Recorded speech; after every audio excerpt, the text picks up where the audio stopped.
G'day, May 40 here. I want to give it to you straight. All right, the barbarians are at the gate. We're living under fascism. Our norms are under assault. The independence of our institutions is under assault. Everything's getting politicized and corrupted by this new Trump administration. And oy vey, ain't it terrible? It's just so difficult living under fascism. Oh man, I've read some really dark stories, so I want you to be emotionally prepared. And you may have heard about a certain essay, right, that rocketed across the internet in December. Employment Commission Chair recasts workplace discrimination in Trump's image. This article is by Rebecca Davis O'Brien and read by an automated voice. I love AI. In December, a 9,000-word essay about white male millennials shot across the internet. The author, a ticket scalper and frustrated screenwriter, marshaled interviews and data to describe how the professional trajectories of members of his generation had been crushed by what he called the institutionalization of diversity, equity, and inclusion mandates, a profound shift in how power and prestige were distributed. Vice President J.D. Vance reposted the piece, saying it describes the evil of DEI and its consequences. Elon Musk responded, calling DEI a great wrong. The essay also caught the attention of Andrea Lucas, the chair of the Equal Employment Opportunity Commission, the agency, born of the Civil Rights Act, that enforces laws against employment discrimination. Are you a white male who has experienced discrimination at work based on your race or sex? You may have a claim to recover money under federal civil rights laws, Ms. Lucas said in a video posted on December 17th on social media. From her desk at EEOC headquarters, she referred viewers to the Commission's primer on DEI-related discrimination. Isn't that crazy? Right, we now have this Trump administration, and they think it's bad to be racist against white people. They think there's something wrong with discriminating against white people. They think that white people are human too and deserve the same protections as any other group. My God, this is shocking. The video, which recalled the television commercials of personal injury law firms, generated volleys of shock, outrage, and gratitude online. To Ms. Lucas, 40, it was an urgent public service announcement, central to her mission as an agent of President Trump's executive authority and part of a robust response to. So is the Trump administration simply enforcing the law as it is on the books? And you can certainly read it that way. But law gets stated in objective ways, and it's on books and papers, but it always has to be interpreted and enforced by people. And so, yes, there's a new interpretation of the law because a new alliance is in power. So we have here Andrea Lucas leading a counteroffensive to dismantle the social closure maintained by the previous Professional Managerial Alliance. So the Professional Managerial, the PMC class, right? The Professional Managerial class tends to overwhelmingly vote for the Democratic Party and tends to be left of center. And so the Equal Employment Opportunity Commission under Joe Biden functioned as an ally hub for the Professional Managerial Alliance, right? And so the Professional Managerial Alliance, how does it maintain its status, its power? By using credentials, demanding credentials, and enacting status closure so that people who don't conform with the right language and the right credentials and the right education, people who are not a good culture fit, don't get to move ahead. And Donald Trump and this administration are consistently leveling a lot of these forms of status closure that keep millions of Americans out of work for which they'd be completely qualified. They just don't happen to speak in a certain modulated NPR voice. They don't have this or that meaningless credential. So the Democrats and Biden, right, they created a hub for DEI consultants, right, race hustlers, progressive legal NGOs, non-governmental organizations, and HR bureaucracies, and they use disparate impact and equity frameworks to protect their status, their prestige, their professional managerial class, and their interests, right? Everyone has a hero system, and some groups have broadly aligned hero systems, and any assault on our hero system feels like an assault on us. It feels like a punch in the stomach. So if you have a trad view of marriage that maybe you're some kind of barbarian, some caveman who thinks that marriage should only be between one man and one woman, or that the very existence of gay marriage is an assault on your hero system.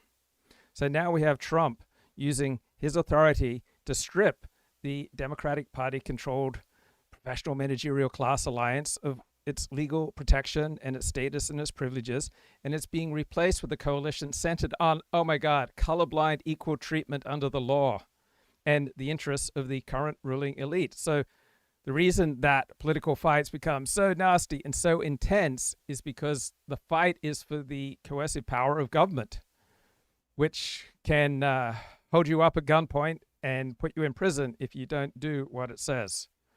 So what's going on here with the president? But in Minnesota, you probably read, their crime is way down. You know why? Because we took out thousands of criminals out of Minnesota.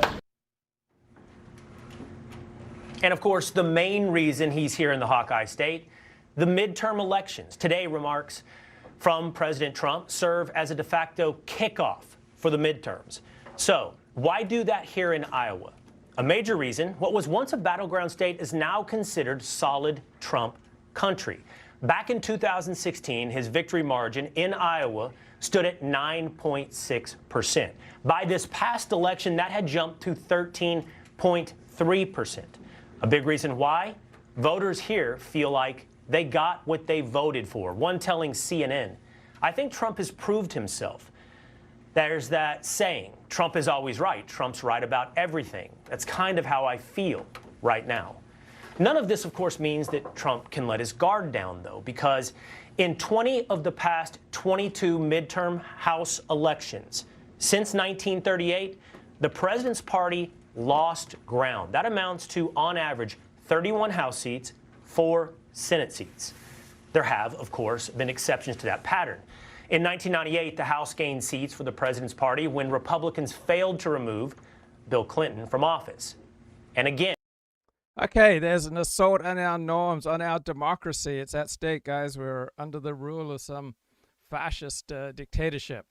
Okay, back to understanding this story.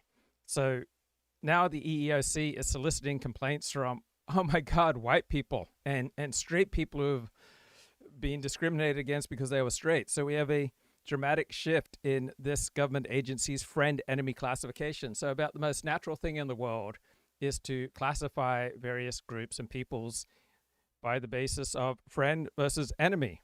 So under Joe Biden, white men were the enemy, and now they are being treated as moral persons and potential victims. So we have a purging of the coalition, all right? No longer is the Trump administration, say, going after anyone who discriminates against transgender employees and applicants with criminal records, right? These groups, a core constituency, are the enemy's coalition. So by withdrawing protection from these groups, right, the Trump administration is degrading the enemy's ability to deliver results for its members. So for the last 50 years, DEI mandates shifted how power and prestige were distributed. People often got jobs not on the basis of merit, but because they were part of some quota. So to rise in a corporation or an agency, one had to navigate all these complex set of equity norms. They're all managed by credentialed experts with elite graduate degrees. Now we have a 9,000 word essay by Jacob Savage that catches the attention of the EEOC because it describes the absolute crushing of trajectories for those outside this professional managerial DEI aligned guild. So now we have the EEOC acting as a spear to break this status closure and allowing all those who lack the equity credentials, the ticker scalper demographic to re-enter the competition for prestige and for jobs and for money. So people who have credentials want to collect rent on their expertise. They want to protect their status, their position, and they want to make it difficult for anyone else who lacks their credentials to do what they do. So by rescinding the harassment guidance of the previous administration, the enemy, now Trump's EEOC is making various forms of Democratic Party aligned specialized knowledge obsolete, making their special credentials and education obsolete, making their norms and preferences and their NPR indoor speaking voice obsolete, and therefore defunding the enemy's professional infrastructure. Now, who would call such a move radical and harmful and evil and ugly, right? This is the result of managerial moralism. The professional managerial class doesn't like these moves, and anything that's bad for their status and income and power, well, it's radical and harmful and evil and ugly, and it's a politicization of expertise. So we all tend to use moral language to avoid debating trade-offs.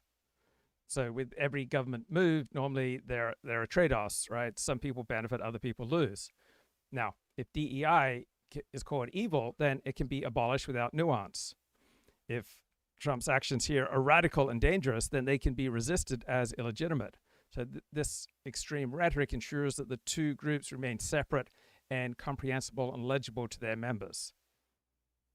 So the Democratic Party and our ruling professional managerial class likes to talk about various government agencies as independent, meaning we get to be ruled by experts. And is there anything more awesome than being ruled by experts, having more and more of the decisions of government taken away from the hands of voters and their representatives? Instead, that they're given to experts who are aligned and come from the professional managerial class, who aren't quite so disinterested, who push for government actions to protect their professional managerial class and to hurt the enemy, those who don't have the elite credentials. So now the EEOC is the tip of the spear of the Trump administration, right? The alliance has shifted. She is a member of President Trump's coalition. She's not some floating neutral observer pretending a disinterested expertise. So both sides will use selective skepticism to protect their respective coalitions. So previous side uses disparate impact to favor their side. Now Trump has dismissed the case, and he favors an alliance of employers and law and order constituencies. On the other hand, the Trump administration uses accusations of anti-Semitism to bludgeon universities to do his will. So the politicization that the media and the professional managerial class lament is simply the visibility of a new political alliance taking power of the coercive powers of government, right? The rules haven't disappeared. They are being rewritten and reinterpreted to serve a different alliance. And now the EEOC is part of a disciplined coalition actor, and it's no longer a guild for the enemy. Now is part of the coalition that is at war with the Democratic Party. The different groups tend to have different interests and tend to have different enemies. Now, I'm very upset at this news because I was going to fly to Washington, D.C. to take in the latest premiere, the world premiere from composer Philip Glass. Very exciting. I was ordering food for the office from the same few... Variety of favorite restaurants. News story written by Michael Andor Brodeur and read by Josh, an AI-generated voice. Thanks, Composer Josh. Philip Glass has joined the list of artists, musicians, and performers pulling back from previously scheduled engagements at the Kennedy Center, withdrawing his anticipated Symphony No. 15, Lincoln, No. from the National Symphony Orchestra, which was to perform the world premiere this coming June. After thoughtful consideration, I have decided to withdraw my Symphony No. 15 Lincoln from the John F. Kennedy Center for the Performing Arts, Glass wrote in a statement provided to the Washington Post. Symphony No. 15 is a portrait of Abraham Lincoln, and the values of the Kennedy Center today are in direct conflict with the message of the symphony. Therefore, I feel an obligation to withdraw this symphony premiere from the Kennedy Center under its current leadership. Glass, who will turn 89 at the end of this month, is a celebrated American composer who was awarded the Kennedy Center Honors in 2018. Though often credited as a pioneer of 20th century minimalism, Glass's influence is vast, and his music ranges from intimate piano etudes and chamber works to sprawling symphonies and ambitious experimental operas such as... Oh my God, this is so sad. So when we make moral statements, we're usually doing it as a strategic tool for coordinating with our friends and using it to humiliate and punish our enemies. So Philip Glass's withdrawal here is not just a simple matter of personal conscience, right? It's part of a high-stakes game of social coordination and status signaling, right? He is performing moral outrage to gin up a mob to marginalize and hurt the Trump MAGA constituency. So by pulling his premiere, he gives his allegiance, he shows his allegiance, he signals his allegiance to a specific cultural political faction that is embodied by the Democratic Party. And he now characterizes the Kennedy Center, which used to be a left-wing organization, as the enemy because Trump has taken it over. So this act of moralistic punishment reinforces his status within a left-wing elite artistic circle. Right? He is prioritizing the message of his alliance over the prestige of the venue. And he times his withdrawal to the anniversary of some address from Abraham Lincoln, because we use shared myths and shared symbols to synchronize our behavior. So Philip Glass wants to use Abraham Lincoln's legacy to create a contrast between his values and the current leadership of the Kennedy Center. He wants to send out a clear signal so that others in his alliance can coordinate their own boycotts, so that we can have a wave of cancellations that is all coordinated. So the conflict of values here is a functional boundary marker. It defines who's in, who's out, who's a friend, who's an enemy. By sacrificing his world premiere, he pays a cost to prove his loyalty to his peers, right? This makes his signal more credible to his allies, and it pressures other artists to follow suit or risk being seen as collaborators with the enemy. Now, how do you survive a racist text published in The New Yorker? So the more prestigious your position, the more vulnerable you are. So back in September, legal commentator David Latt writes, after the assassination of conservative commentator Charlie Kirk, Rita asked me whether I knew what Crystal Clanton was up to nowadays. Clanton worked for Charlie Kirk at his nonprofit Turning Point USA, and she rose through the ranks to become his top lieutenant. In 2017, The New Yorker reported that while she was at Turning Point USA, Clanton allegedly sent text messages to a colleague that said, among other things, this is so upsetting I can't even read it. I hate black people, like F them all. I hate blacks, end of story. Whew. And then she didn't even apologize. She just said, I have no recollection of doing such a thing. She graduated from law school, Scalia Law School, in 2022. She's clerked for 2 federal judges. She clerked for Supreme Court Justice Clarence Thomas, who's black. And now she is working as an attorney at the America First Legal Foundation, the conservative nonprofit law firm that Stephen Miller co-founded in 2021. Okay, so David Latt published an open letter. He shared his advice to the controversial clerk. What to do if she didn't send that I hate black people text, and what to do if she did. Isn't this thoughtful of him to share his advice and to urge her to do the right thing? And he lets her know that these are quite obviously reprehensible sentiments. Well, in the real world, different people have different interests. And when the clash of interests and the intensity of your situation and your experiences and whatever you're dealing with, right, amps up enough, people say things that are not very nice about other groups. So what's the difference between anger and hatred? Anger is when we're trying to bargain for better treatment. Hatred is when we recognize that somebody else or some other group is deleterious to our own well-being. And sometimes different groups pose differing threats to your in-group. And David says, I'm sure these are views you don't currently hold. You need to claim your name, clear your name, and you need to recover your reputation. And he's so nice here. He's just letting her know that her response so far has been suboptimal, and he just wants to help, right? He just wants to help. And he doesn't believe her when she says that she has no recollection of these messages. That is not how most people would react if falsely accused of making incredibly offensive, racist statements. So she should say that she absolutely never sent such messages. Now, if you did send such a message, you need to come clean. You need to do penance, right? You need to suffer. You need to confess your error. Admit that you sent these racist texts, and you need to apologize to the world without reservation and restraint, and talk about how ashamed you are and how shame prevented you from confessing when you were initially caught out. And then try to explain your former racism, especially if you have an explanation that's both compelling and true. Did you grow up in a racist community? Were you raised by a racist family? You need to cause harm to more people who are part of the enemy coalition. There's no shame, guys, in having racist relatives. Even Barack Obama, saintly Barack Obama, had a racist grandmother.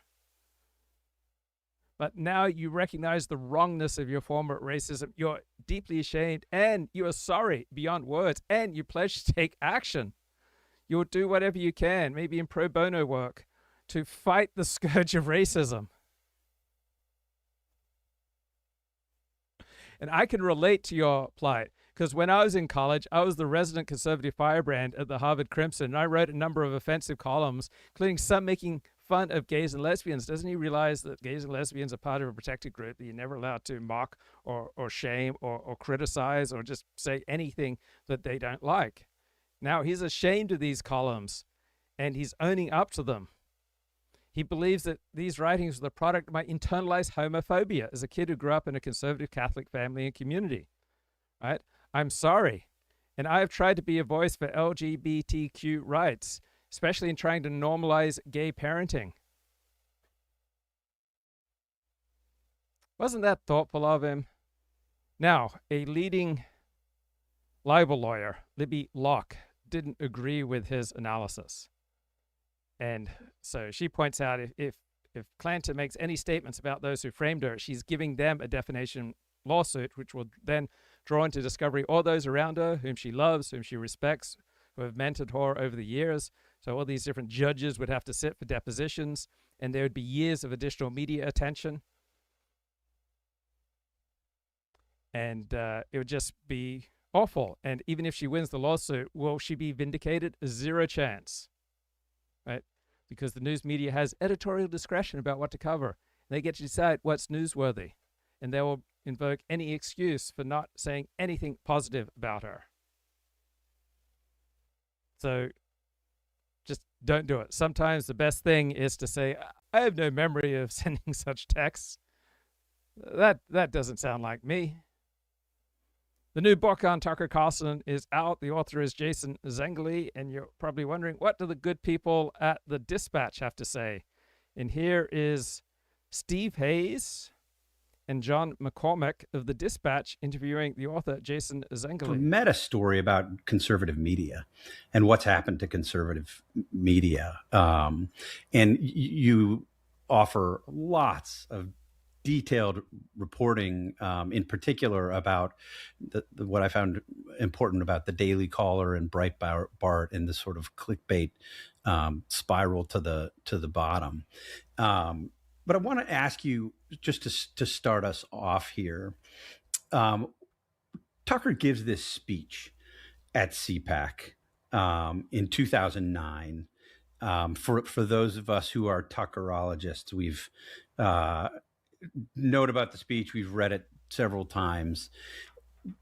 It's a speech that basically calls for conservative institutions and a conservative New York Times. You have been reading about Tucker, talking to him, following him back then.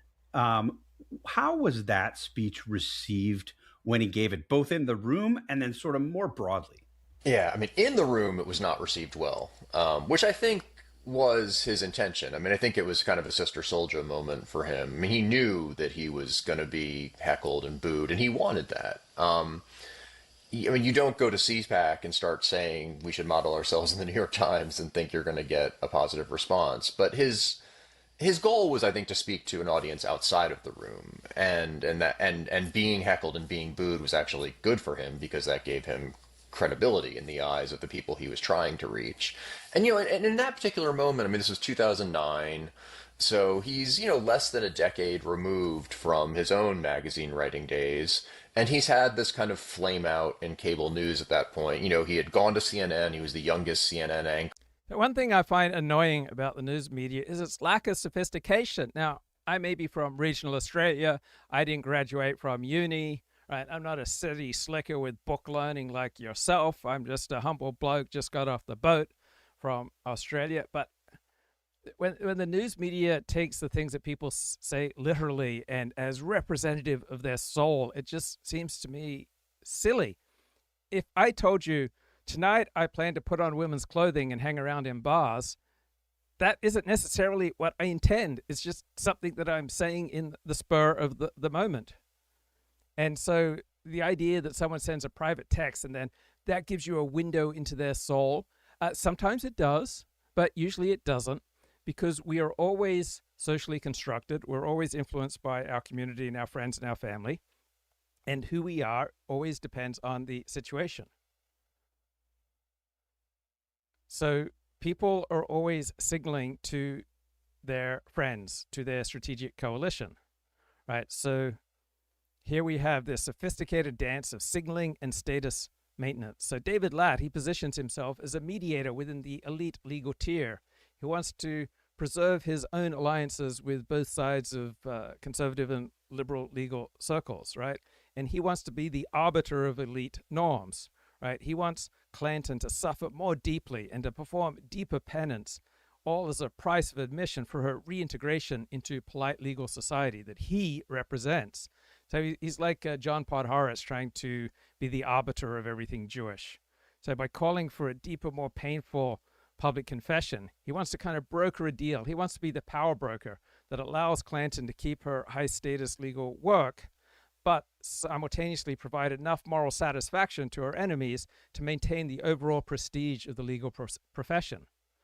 So he recognizes that her presence here and there at this law office or that law office, it creates a negative externality for the legal brand. So he wants to mitigate that damage through having her engage in a ritual of public shaming and restoration. Now, isn't that nice of him? So this woman, Clanton, she sits at the center of an intense, tight alliance between the Thomas family and the conservative legal pipeline. So that Clarence Thomas took her on as a clerk, that is a type of vetting. It allows her to bypass traditional vetting. So her refusal to apologize or provide receipts suggests that she calculated that she can work with her existing alliances and they are sufficiently powerful to protect her from external professional consequences. And she views any admission of guilt as a betrayal of her allies who have shielded her. So her silence maintains the internal cohesion of her support network. So the conservative legal establishment operates as a defensive bloc, right? They will use state disclosure. They will deny the validity of outside attacks to prevent any breach to their collective defense. So they will cite non-disclosure agreements and rogue employees, create some kind of narrative barrier that protects their members from the demands of their outraged enemies. Now, David Latt wants Clanton to break this state disclosure and appeal to a wider alliance of moderate and open-minded observers. But obviously for Clanton, the risk of her alienating her team, her primary benefactors, her primary protectors, vastly outweighs the benefits of pleasing a broader audience that has never done anything for her and is unlikely to do anything for her anyway. Now, David Latt wants to show us his own history apologizing for his past Harvard Crimson columns, right? He has used penance as a tool for career longevity. And so he wants to tell Clanton that the mother of all defamation suits or a categorical denial are the only ways to remain in the not racist alliance. So he wants her to trade her current defensive posture for a more inclusive social contract. But she has no real incentive to perform this deep, painful penance that he requires. Now, the mainstream media relies on this idea that there is a true self that is buried beneath layers of social performance, and this true self can be deduced from a private remark or a private text. Just one private, unfiltered outburst that reveals the true self, and everything else, that's just a false mask. But we do not have a single static essence, right? We're always the sum of the roles we play in the networks we inhabit, right? We're always nodes in a web of relationships. We're not isolated souls with hidden secrets. So a person is what their group allows, encourages, right? So Clanton works for Justice Clarence Thomas or for Stephen Miller. She's not merely an individual with a past. She is a node in a specific social set. Her identity is forged through these links of loyalty and goals. So the media loves to use a psychological lens, but what's really going on here is alliance theory. The psychological lens treats the text as a peek into a dark room. But the social lens says that that text is just a data point in a larger system of group signaling. So the conservative legal movement will act as a protective shell for those who value it, right? They will create a reality where she is defined by how well she serves her current conservative alliance, right? Is her legal acumen providing enough value? So this protective alliance will construct a version of her that she is a winner, a fighter. She's a member of this conservative elite. Now, the enemy, the mainstream media, the left, they want to focus on her private text to deconstruct her, just use a fragment of a person who no longer exists to try to bring her down or those who support her. So the mainstream media fixates on these private texts and private remarks to protect their own status and to deny any opportunity for status to the enemy, right? It's a tool by which a dominant group restricts access to rewards and power and status to people who do not meet their arbitrary criteria. So by seizing on this private text sent when she was 20 years of age, the media wants to enact a social death that completely overwhelms and overrides any of this woman's professional credentials. Or youngest CNN host in the network's history at the time, and then he gets kind of humiliated by Jon Stewart on Crossfire. Then he kind of washes up at MSNBC and has a pretty forgettable 3 years there and gets let go from there.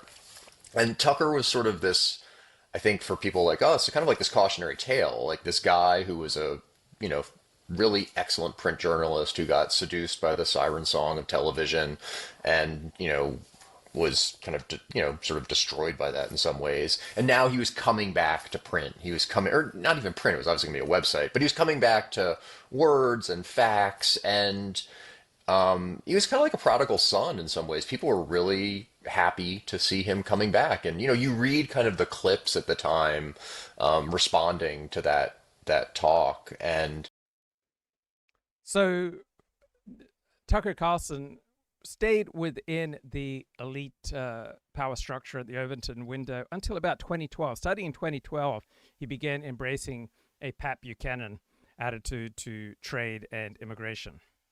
So when we hear moral outrage, that's usually a status strike. It's a way to bring down the enemy and to strengthen your own side.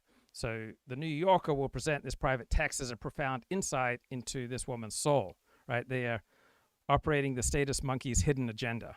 Now, the media says, we're just protecting social norm. We're just ensuring that racists do not occupy high offices. Well, that's the facade. What's really happening is they want to devalue the enemy's prestige assets, right? An elite mind, a Supreme Court clerk, right? This is a massive status symbol. So they want to tether her achievements to a taboo private moment so that they can burn her so she can no longer be used to gain power in polite society. Right? The media acts as the primary builder of social reality for many of our elites. And by focusing on this one text that she sent privately at age 20, they want to construct a version of this woman that is permanently fixed in 2017. Right? The MSM attitude is we have to create a binary. Either you're a pure member of the mainstream elite or you are morally untouchable. Right? There's no room for growth. There's no room for socially constructed path that occurs between, say, a 20-year-old making a mistake and a 28-year-old clerking for the land's highest court. Now, this tactic isn't working as effectively as it used to. It's even backfiring because the mainstream media has overused this status strike so frequently. Now, rival alliances, such as the ones surrounding Justice Thomas and America First Legal, have built their own reality. So now the media's attack isn't seen as a revelation of deep truth. It's seen as a coordination status signal. It's a way of portraying, hey, here's a talented person from the enemy camp. We have to try to eliminate her. And so when the enemy tries to take down one of your assets, you naturally tighten your internal bonds. So the conservative legal elite don't just hire Clanton, they welcome her with open arms. Her cancelled status is proof that she is fully committed to their side and can never defect back to the mainstream. So Clanton has effectively burned her bridges to the mainstream, so she's all the more incentivized to serve the conservative elite. So why does the media seize on this text? Because it's the most effective weapon they have to destroy her, right? They're not interested in understanding this valuable asset. They want to enact a social death. And now you're thinking, 40, this reminds me of the 1970s Dallas Cowboys, right? In the 1970s, the Eastern media establishment, right, the comfortable coffins of that era, saw the Dallas Cowboys not as a football team, but as a representative of the city of hate, a rival social construction that threatened their own cultural gatekeeping. right? The Eastern establishment in New York and D.C. saw themselves as the arbiter of America, the arbiter of American taste and morality. Now, along come these Dallas Cowboys under Tom Landry and Tex Schramm, trying to build a counter-elite reality and claiming to be America's team, right? A title coined by NFL Films in 1978, but one that the National Eastern Elite Press used as a slur. So the media would portray the Cowboys as plastic or corporate or soulless. It was a status strike. They wanted to attack the Cowboys' clean-cut image. Yeah, they may pretend to be Christians, but really they're fake. The media tried to frame their success as illegitimate as compared to the authentic blue-collar teams like the Pittsburgh Steelers, who ironically were so successful because they were taking a lot more steroids than the Cowboys. And you can just see the difference in the linemen. The Pittsburgh Steelers offensive line are all cut and muscled and have all the things that you would expect from a team taking a ton of steroids. While the Dallas Cowboys offensive linemen, they would have stomachs that were bulging over their belt because they weren't on steroids. So the mainstream media would seize on Crystal Clanton's text to signal that she is out to try to enact social death. The 1970s Eastern media tried to use the Cowboys' popularity to signal these people are uncultured. And if you like the Cowboys and you like their futuristic flex defense and their glamorous cheerleaders, you were part of the wrong kind of America. You were primitive. You were a knuckle-dragging medieval peasant. You were just aligned with the booming oil-rich suburban Sunbelt that the Eastern elite feared was replacing them. So America's team was a brilliant defensive move by the Dallas Cowboys front office. So the Cowboys understood that the Eastern elite media were attacking the team and their status, so he tried to create a broader horizontal alliance with fans across the country. So the Eastern media's disdain for the Cowboys strengthened the bond between the team and its national fan base, so that when this Aussie arrived from Australia in 1977, I became a Dallas Cowboys fan. Every time an Eastern elite columnist sneered at Tom Landry's fedora or the arrogance of Texas Stadium, right, fans from California to the Midwest to the South felt that attack was also on them.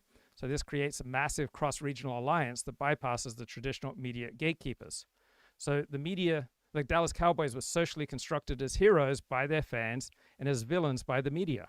And the media would seize on any perceived failure, such as losing Super Bowl 10 and 13, to enact status closure, saying the Cowboys were losers despite their incredible winning percentage.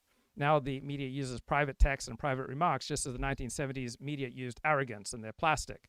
These are all tools to justify why someone with high professional status, whether it's a Supreme Court clerk or a winning coach, should be stripped of their prestige. So the target group then responds by building a parallel world where that moral strike has no power.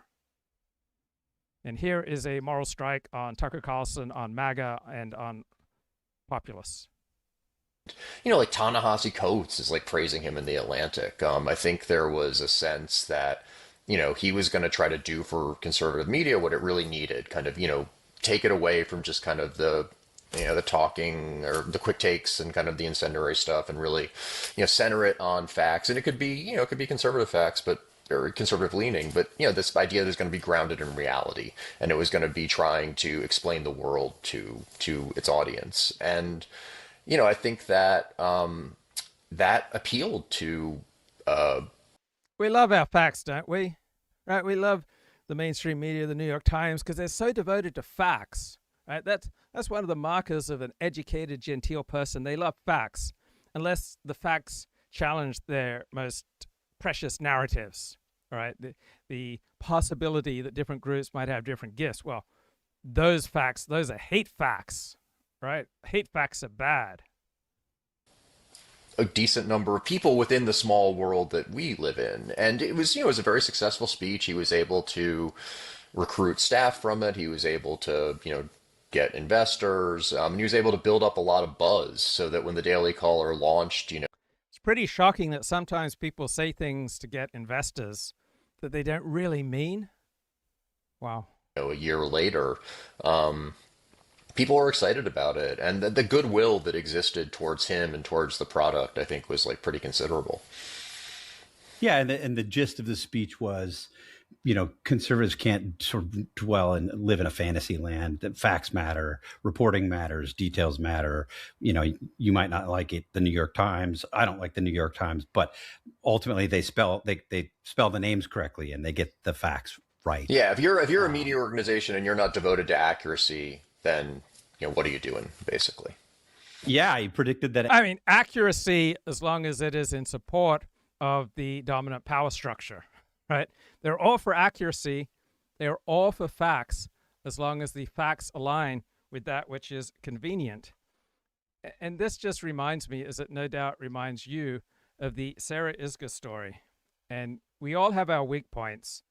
And just between you and me, I just have nothing but respect for Sarah Isgur. Just professionally speaking, I think she is the most wonderful woman in the world, just professionally speaking.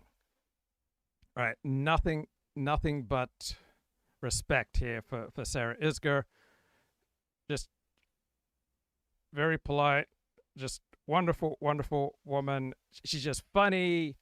I mean, sure, she's gorgeous, but I don't look at that kind of thing. I'm on a much higher plane. I guess other people think, oh, she's so gorgeous, but that's not how I roll. So why not? And, save all that commuter time. We come to the office once a week now. Well, obviously today to do the show. But other than, yeah, you're welcome. It was a pleasure. But other than that, once a week. And I feel that's perfect. We could do the rest of it at home. I don't need to. Okay, I need to find some video that I can play. I mean, come on now, guys. Give me some Sarah Isgur so that you can see how wonderful she is. Okay, here we go. So much respect Paxton for her. gets the nomination. It would be the first Democrat elected statewide in Texas in 30 plus years. But Ken Paxton is uniquely bad as a candidate. And so what will Donald Trump do to prevent Ken Paxton from getting that? On the flip side, Democrats now look posed to nominate Jamie Crockett in Texas, probably the one Democrat that Ken Paxton would smoke in a general election because she's so extreme on the left side of the Democratic Party. And for some reason, this whole race is a big metaphor to me, the corruption and the grift from the Republican candidate who will lose versus the extreme far left where Democrats are like, wait, hold my beer. Okay, so she went to Harvard Law School, very respectable Republican. She worked for Ted Cruz's 2016 presidential nomination campaign. And then she got hired by ABC News. I think she even worked briefly in the Trump administration, first Trump administration. Then she went to work for ABC News, and then they fired her. And it's a fascinating story. Why would they fire her? Right? She wasn't fired because she was wrong, unprofessional, insufficiently prepared. She was pushed out because her alliance position became incompatible with the network's coalition obligations. So the news media's core alliance structure shifted after Donald Trump was elected. So after that election, mainstream media outlets moved from a referee model to a norm enforcement alliance. So journalists were no longer just telling the news, explaining politics. They were expected to signal which people were legitimate and which were beyond the pale. And Sarah Isgur refused to perform moral alignment theater, just like that Sheila I mentioned earlier who sent those naughty texts. Right? She wouldn't perform moral alignment theater. Now, I love to perform moral alignment theater. You can hire me to come to your wedding and perform moral alignment theater. I will come to your bar mitzvah and perform moral alignment theater. I will come to your shul and perform moral alignment theater. Like, I love moral alignment theater, but Sarah Isgur, she has more integrity than I do, so she would not perform moral alignment theater. So her mode is procedural, institutional, explanatory. She wants to look at incentives and rules. She wants to try to tell the truth.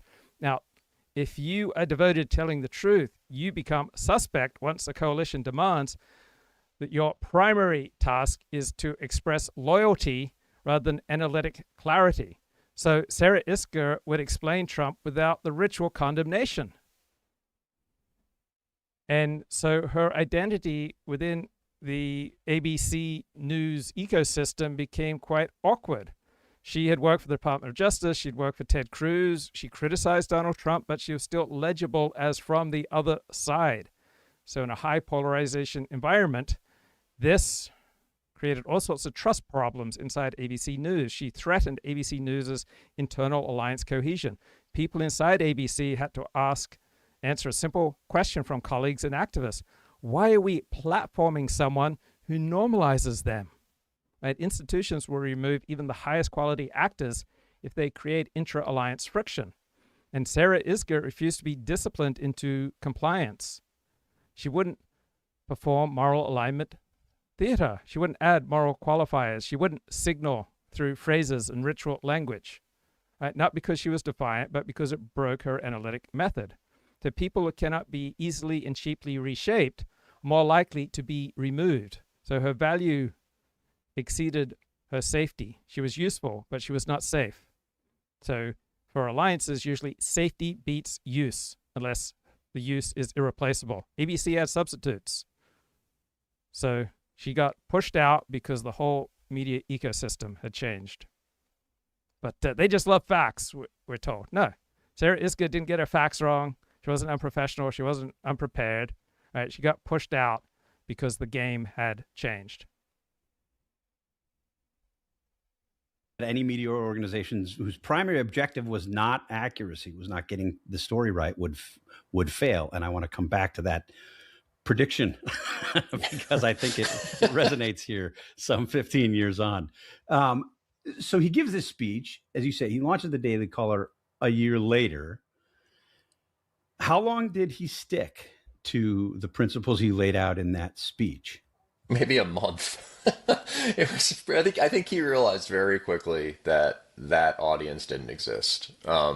There was not a mass readership among conservative readers, at least, for what he was trying to present. And after this initial kind of hubbub around the launch and like pretty good numbers the first week, web traffic numbers, they kind of fell off a cliff. And he, I think, recognized that the vision he had for the publication was not going to be successful from a financial standpoint, at least. And he began to pivot, and it wasn't, it was gradual pivoting. I mean, it was sort of moving away, I think, from the original stories he had in mind to slightly more sensational stories, but still within. So incredibly self-serving and naive perspective on the news business.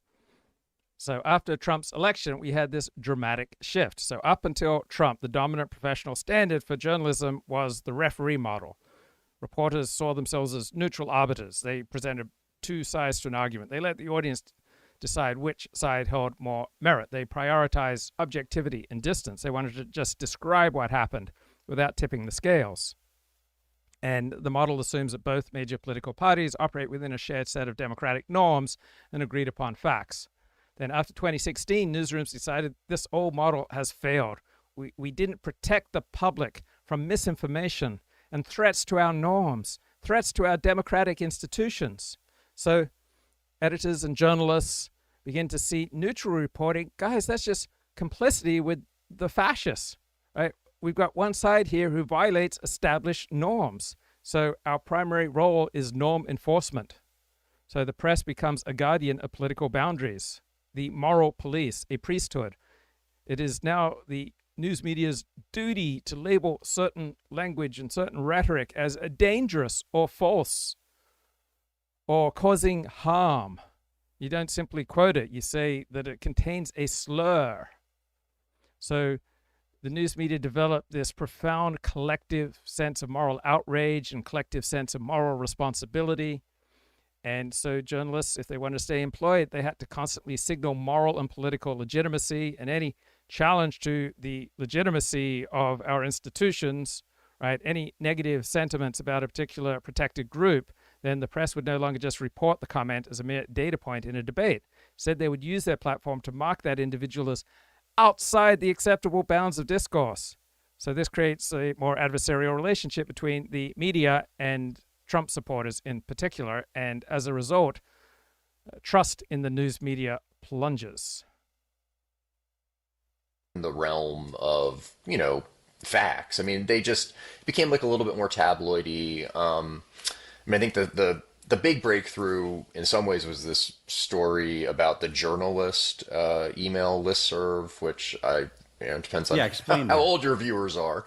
But it was this liberal email listserv that Ezra Klein, who, at the time was, God, I don't know, what was he? Probably in his early 20s. And I think he was maybe a writer at the American Prospect. Maybe he was the Post at that point. But, like a young liberal writer kind of on the make who brought together this universe of other liberal writers, academics, think tank people. And it was just, just a chat group basically on email. And Tucker... And there were a few conservatives on it, including one who worked at the Daily Call. Yeah, just a chat group where they coordinated how to cover news stories. You ever wonder why different journalistic outlets all have the same approach to leading news stories? Well, a great deal of coordination and fear of standing out from the herd. Caller, he was just, I think he'd been a kind of, just like regular political reporter, or I think like governing executive or something, and then he'd gone to the Caller, and he would sort of tell stories about the things he was seeing on this email listserv to people in the office, and you wouldn't believe the stuff that they're saying. And I think Tucker kind of leaned on him to give him access to the listserv, and this guy refused. And eventually Tucker actually asked Ezra Klein if he could join, and Ezra Klein seemed willing to it, open to the idea, but he said, let me put it to the other members, and the other members said no, so he went back to Tucker and said, hey, you can't join, but I'd be really interested in starting kind of a bipartisan listserv, with you, and maybe we could do a liberal and conservative kind of thing together. Tucker never responded to that. In the end, what I think Tucker did, and I write about this in the book, is that he basically he did a trick. He pretended he was someone named Max Brantley, who was a liberal writer in Arkansas. So if he pulled a trick to expose how racist conservatives were, then he'd be doing a public service. But because he pulled a trick to expose how bigoted liberals were, then he did something awful. Dummied up an email account for him, sent the email to Ezra saying, can I have access? Ezra thought it was Max Brantley, gave him access. Tucker then had access to the entire email database or archives or whatever, and he had a young reporter named Jonathan Strong who'd done some, kind of decent investigative work about Michael Steele and the way he was running the RNC at the time. He had Jonathan Strong kind of do a deep dive into all of this stuff and pull out, the most sort of, I guess, sort of incendiary stuff that was in there, and ran this whole series, exposing the great liberal media conspiracy that existed on Journalist, and it was a huge hit. And I think the website had been struggling to get links from Matt Drudge for a while. They really wanted Drudge links because that would be a way to get traffic, and I think Drudge and Tucker had some sort of history. So inside the heart and soul of the biggest rebel, there is always a yearning to rejoin polite society, to be accepted by polite society, and even possibly respected and admired and receive some plaudits from polite society. So this beats away inside of us, and it may be small, but it can be activated at any point, and you won't even know what's going to happen. So don't be surprised when some edgelord, right, rejoins polite society. So no matter how edgy Tucker Carlson, Candace Owens, Mike Benz, Alex Jones get, there'll always be a part of them that can be triggered against even their conscious understanding, a part of them that yearns for the acceptance and admiration of polite society, and they can just go off in a new direction because we evolved to live in the tribe, right? No one can ever fully exit polite society. Even rebels need an audience that they respect. Total exile is death, socially and psychologically. So this is just a permanent background drive that we all have. And now, you may have a dual-track status strategy, right? On one track, you build power and income by mobilizing an anti-elite coalition. But then, as you build power and income, you preserve an option for elite re-entry, right? You want to be feared by elites and recognized and accepted by elites. So contempt alone is unstable. Recognition confers legitimacy. So this explains the oscillations that you see from Nick Fuentes and Candace Owens. So one day they operate with scorched earth rhetoric. The next day they give some long, carefully modulated interview with a mainstream journalist, and they create these carefully framed, I'm just asking questions posture, right? They will put forward these bids to keep the door cracked for mainstream acceptance. And this desire for the admiration of elites intensifies as you get more and more success. It doesn't diminish. So as Nick Fuentes and Tucker Carlson and Candace Owens accumulate more money and more reach and more fame, the marginal value of additional raw attention drops. So what becomes increasingly scarce is respect from high status peers. So this hunger for elite validation grows even as one climbs in the counter-elite alliance. So this is why Tucker and Candace and Nick bristle at being called unserious, crazy, or immoral, because these labels don't just attack their arguments, they threaten permanent expulsion from the prestige hierarchy. So being wrong is tolerable, but being illegitimate is not. And this also explains why they self-sabotage. A well-timed provocation can be a dominance display. It can be a test. Will polite society still talk to me? Will they still book me? Will they still quote me? So each engagement from polite society is proof that your exile is incomplete. Now, this yearning creates leverage over them. Institutions know it, even if they don't say it out loud. This is why CBS News and the New York Times, this is why access, platforms, invitations are such powerful tools, because they offer the possibility of rehabilitation. And this probably disciplines behavior more effectively than outright cancellation. So this is real. This is durable. Tucker and Candace and Nick, they're not trying to burn the village and live in the woods forever. They are trying to renegotiate their place in the village while proving that they can burn it down if they are ignored.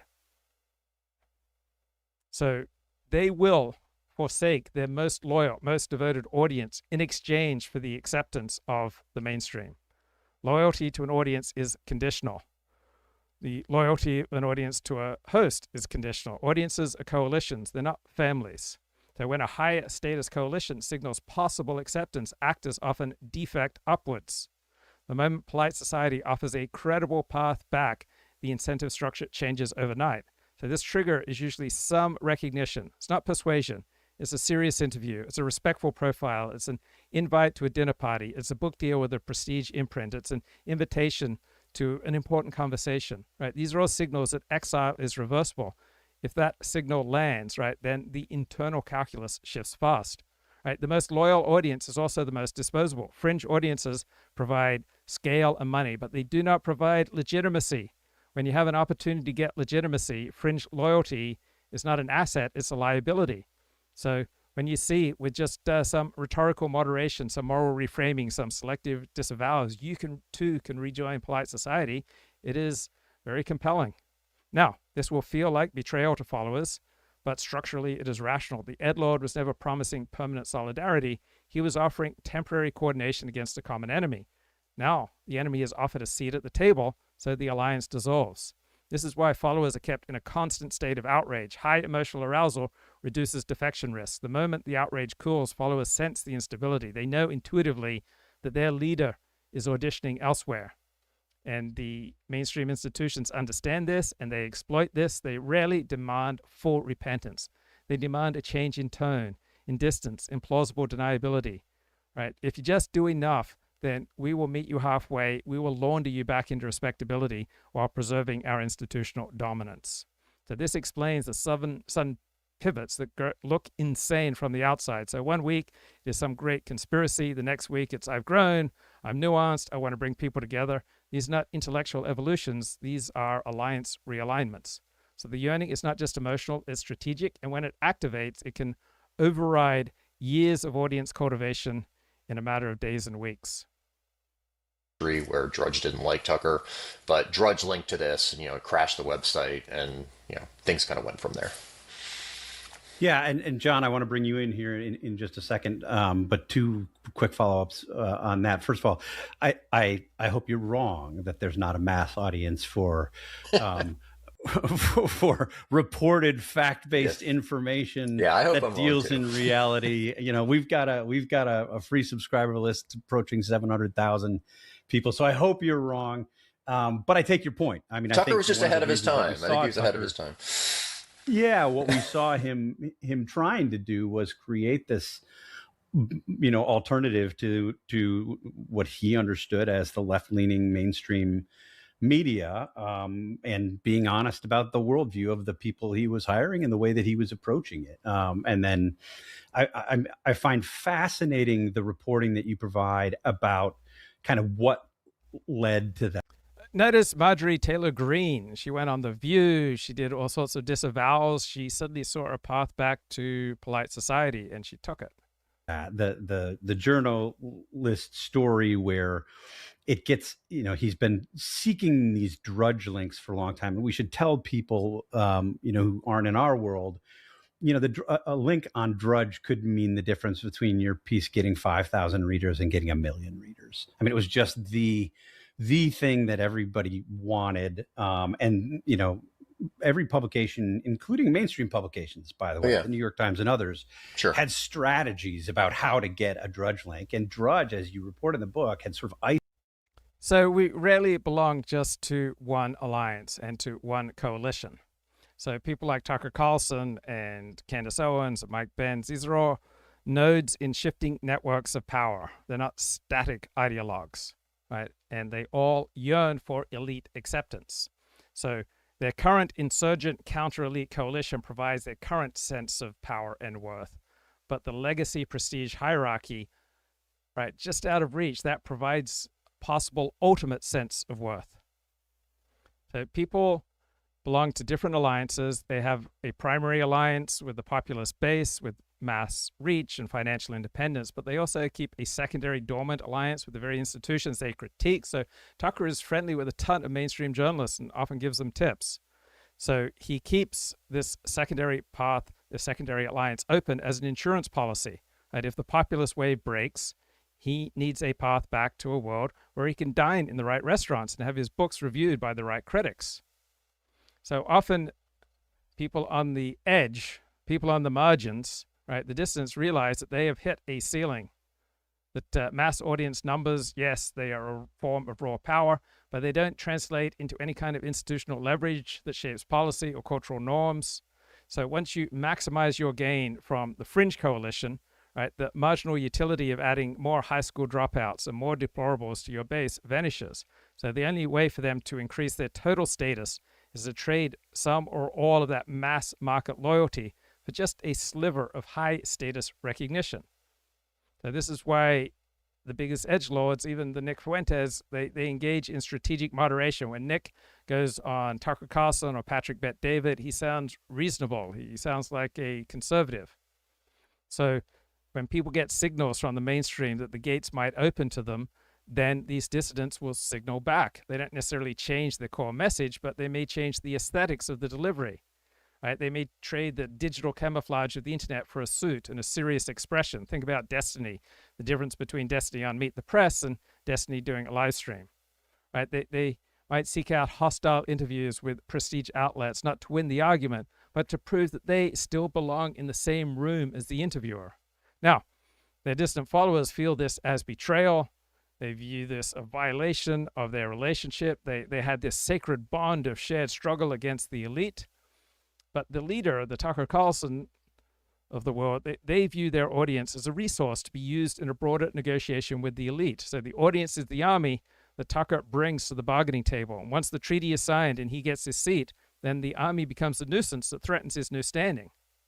So even with declining numbers, these legacy institutions retain power because they still control the seal of legitimacy.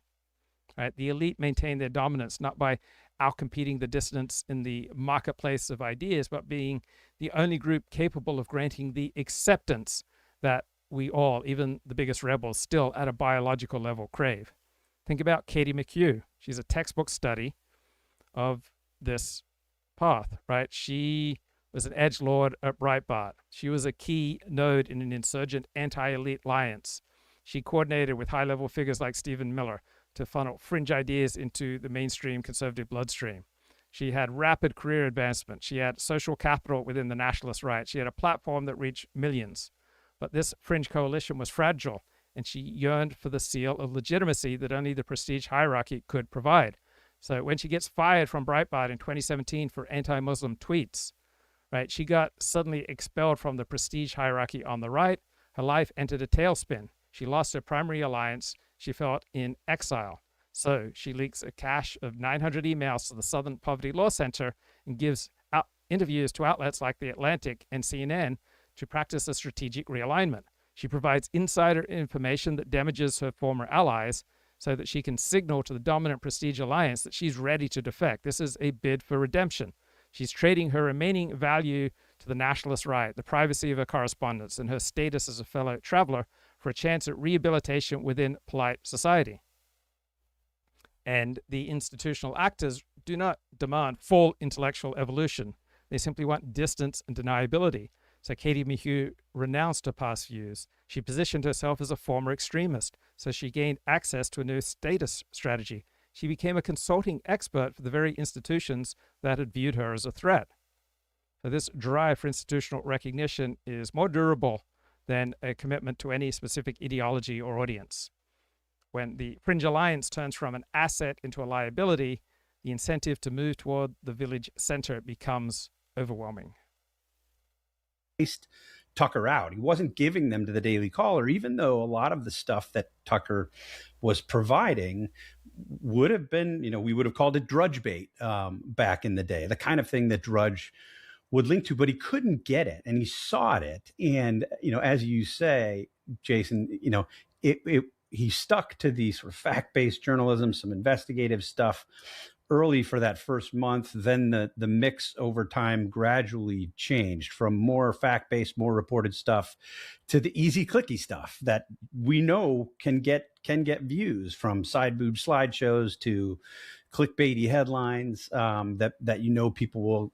And what we saw, I think, with the Daily Caller over time is it just went from a good idea, an admirable approach at launch, to the kind of thing that would gin up clicks. And you write in some detail, you report on how obsessed he became with clicks and with audience, and how that drove the process before.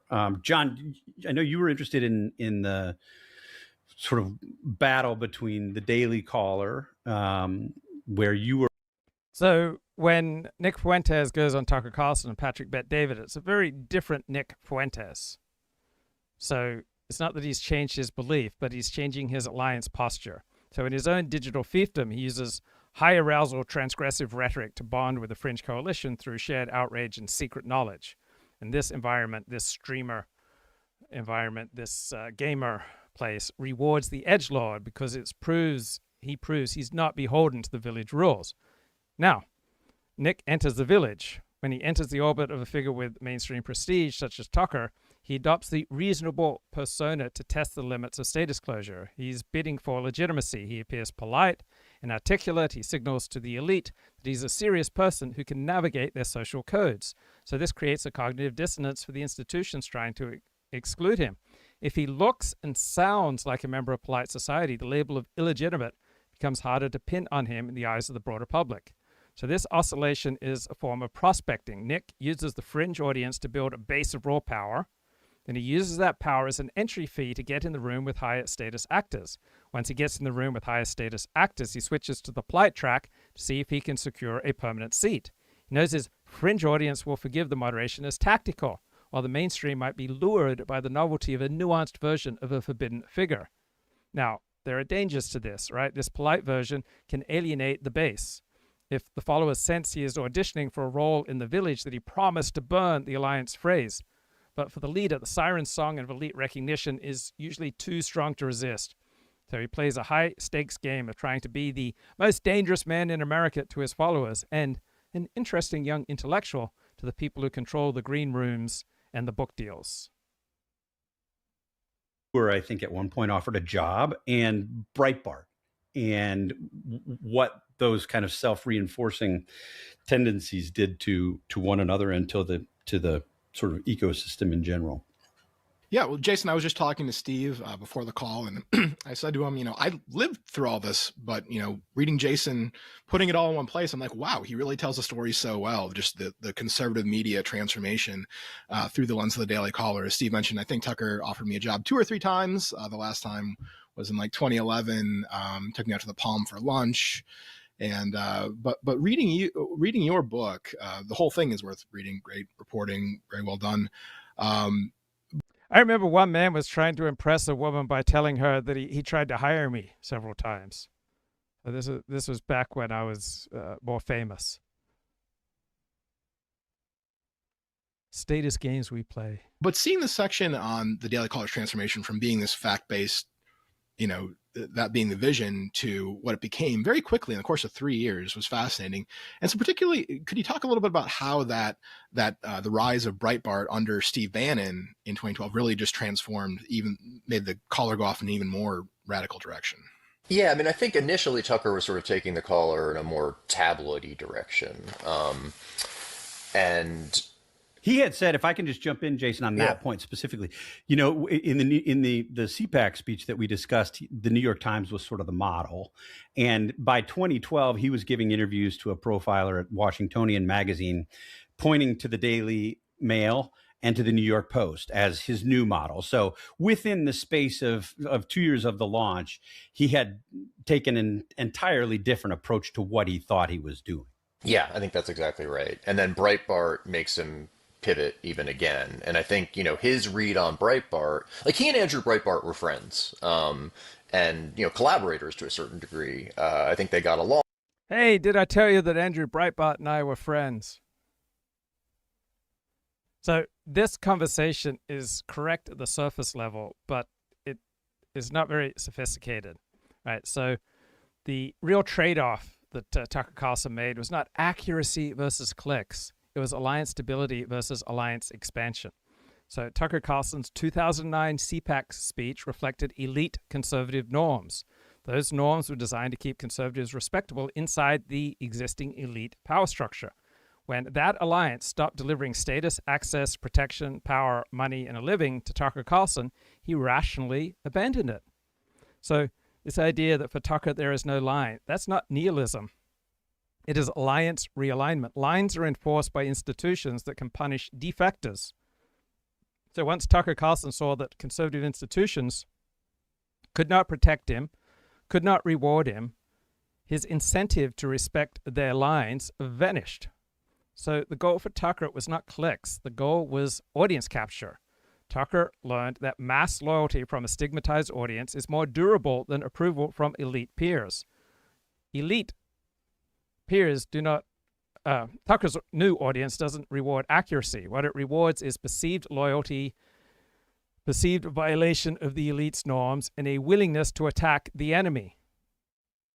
So when fact-based reporting failed to build a mass coalition, Tucker switched to antagonism. Antagonizing liberals was not about hatred. It was a bonding mechanism for the new alliance. Just as being anti-Israel for MAGA influences is not primarily about hating the Jewish state or Jews. It's primarily about bonding with the new populist alliance. So Breitbart centered on the comment section, right? Breitbart elevated the coalition's most emotionally committed members, right? This creates intensity, and that intensity is enough to dominate attention and fundraising. Fox tolerated Tucker Carlson until he became an alliance liability. His Patriot Purge documentary series crossed the line, not because it was false, but because it endangered Fox's legal and political alliances. The Dominion lawsuit forced a reckoning. Tucker was cut loose once he threatened the parent coalition. Tucker, after Fox, is not on some downward slide. He is moving. He is shifting. He is following incentives. He is freed from institutional constraints. He no longer needs to signal respectability to that alliance. So if he hosts extremists, that's not because he's endorsing them. He just proves his independence from elite enforcement. He signals to his base that he cannot be controlled. So the frame of this conversation that I'm playing is that Tucker Carlson has become morally corrupted. You could neutrally view this as Tucker is strategically adaptive, right? He didn't abandon truth and discover success. He discovered which audiences confer power, and then Tucker adjusted accordingly. So Tucker never proved his 2009 CPAC claim wrong. He proved it incomplete. Accuracy is necessary for institutions that seek legitimacy from other elites, and it's only with regard to approved forms of accuracy. It is optional for figures who derive power directly from the masses. Tucker switched sides in that structural divide.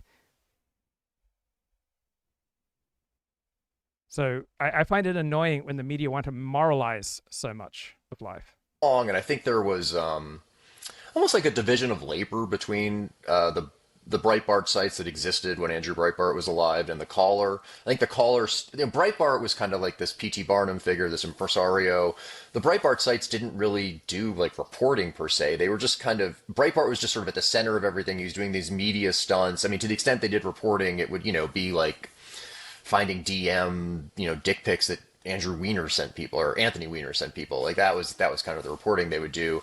The Caller was still, even though it was sort of Daily Mail-ish and New York Post-ish, it was still doing kind of reporting.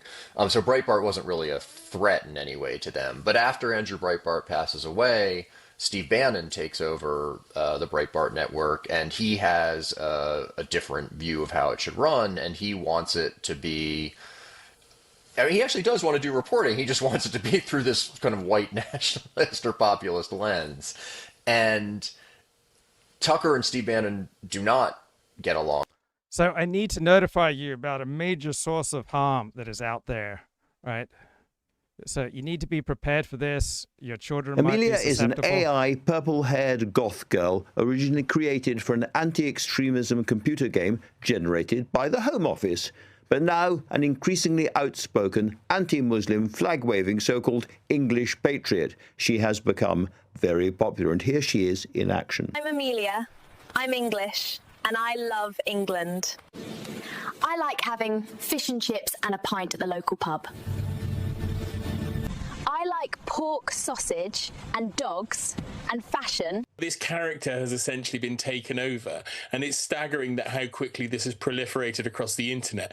The middle of last week, from nothing at the start of January, there were 12,000 posts involving this character in one day. The other thing that's perhaps most damning about this is Elon Musk himself has now retweeted an account which has created a cryptocurrency behind this particular meme. So you can now get an Amelia coin, because let's face it, right-wingers need another cryptocurrency. But Elon Musk is now promoting that. And this is monetizing hate. This is one of the clearest examples we've ever had of somebody trying to make money out of right-wing hatred. And okay, we get hatred from all sides on the internet, but this is very clear where this is coming from. And the AI account, for example, Andrew suggests is English. I'm of high confidence those videos did not originate in England. They were made outside of the country as disruptive tactics through deepfakes and other technology. Gosh, that sounds like they're monetizing hate there by hating a new meme on the right. This attack on hate is so silly. If you love something, you will hate that which threatens it. So if you love the traditional conception of marriage being between one man and one woman, then you're going to hate any innovation, anything that threatens that traditional standard for marriage. If you love the ability to marry whoever you want, then you'll be strongly incentivized to hate traditional religions, traditional versions of Judaism and Christianity, because they are opposed to same-sex marriage.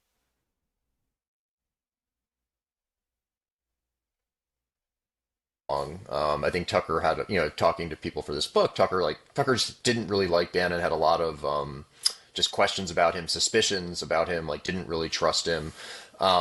Pretty shocking that competitors for status in the same ecosystem had some skepticism about each other. But, he could see the way Breitbart was gaining traction with the approach Bannon was taking. And I think Tucker kind of interpreted it as, oh, well, there's this, Breitbart's kind of leaning into the anti-immigrant stuff, the, black on white crime stuff. We need to do that too. And he started, originally, I'm sort of getting the story's a little bit out of order, but one thing Bannon did was he actually poached a lot of Daily Caller writers. Matt Boyle was, in some ways, people I talked to for this book, kind of described the Daily Caller, there was a before Matt Boyle and an after Matt Boyle. Matt Boyle came in as this intern and just completely changed sort of the way Tucker and I think Neil Patel, who was his co-founder, thought of the Caller, because Boyle would do these. So what's it like trying to publish in conservative organs versus liberal organs? So Sam Khan writes about this on Substack. He says, to break into conservative media, you basically just need to pitch. One of the magazines reached out to me on Substack. The editing experience has been pleasant, and the ethos is to reward gumption, meaning taking risks. In liberal media, it's very different. The sensation is of threading the eye of the needle. Right?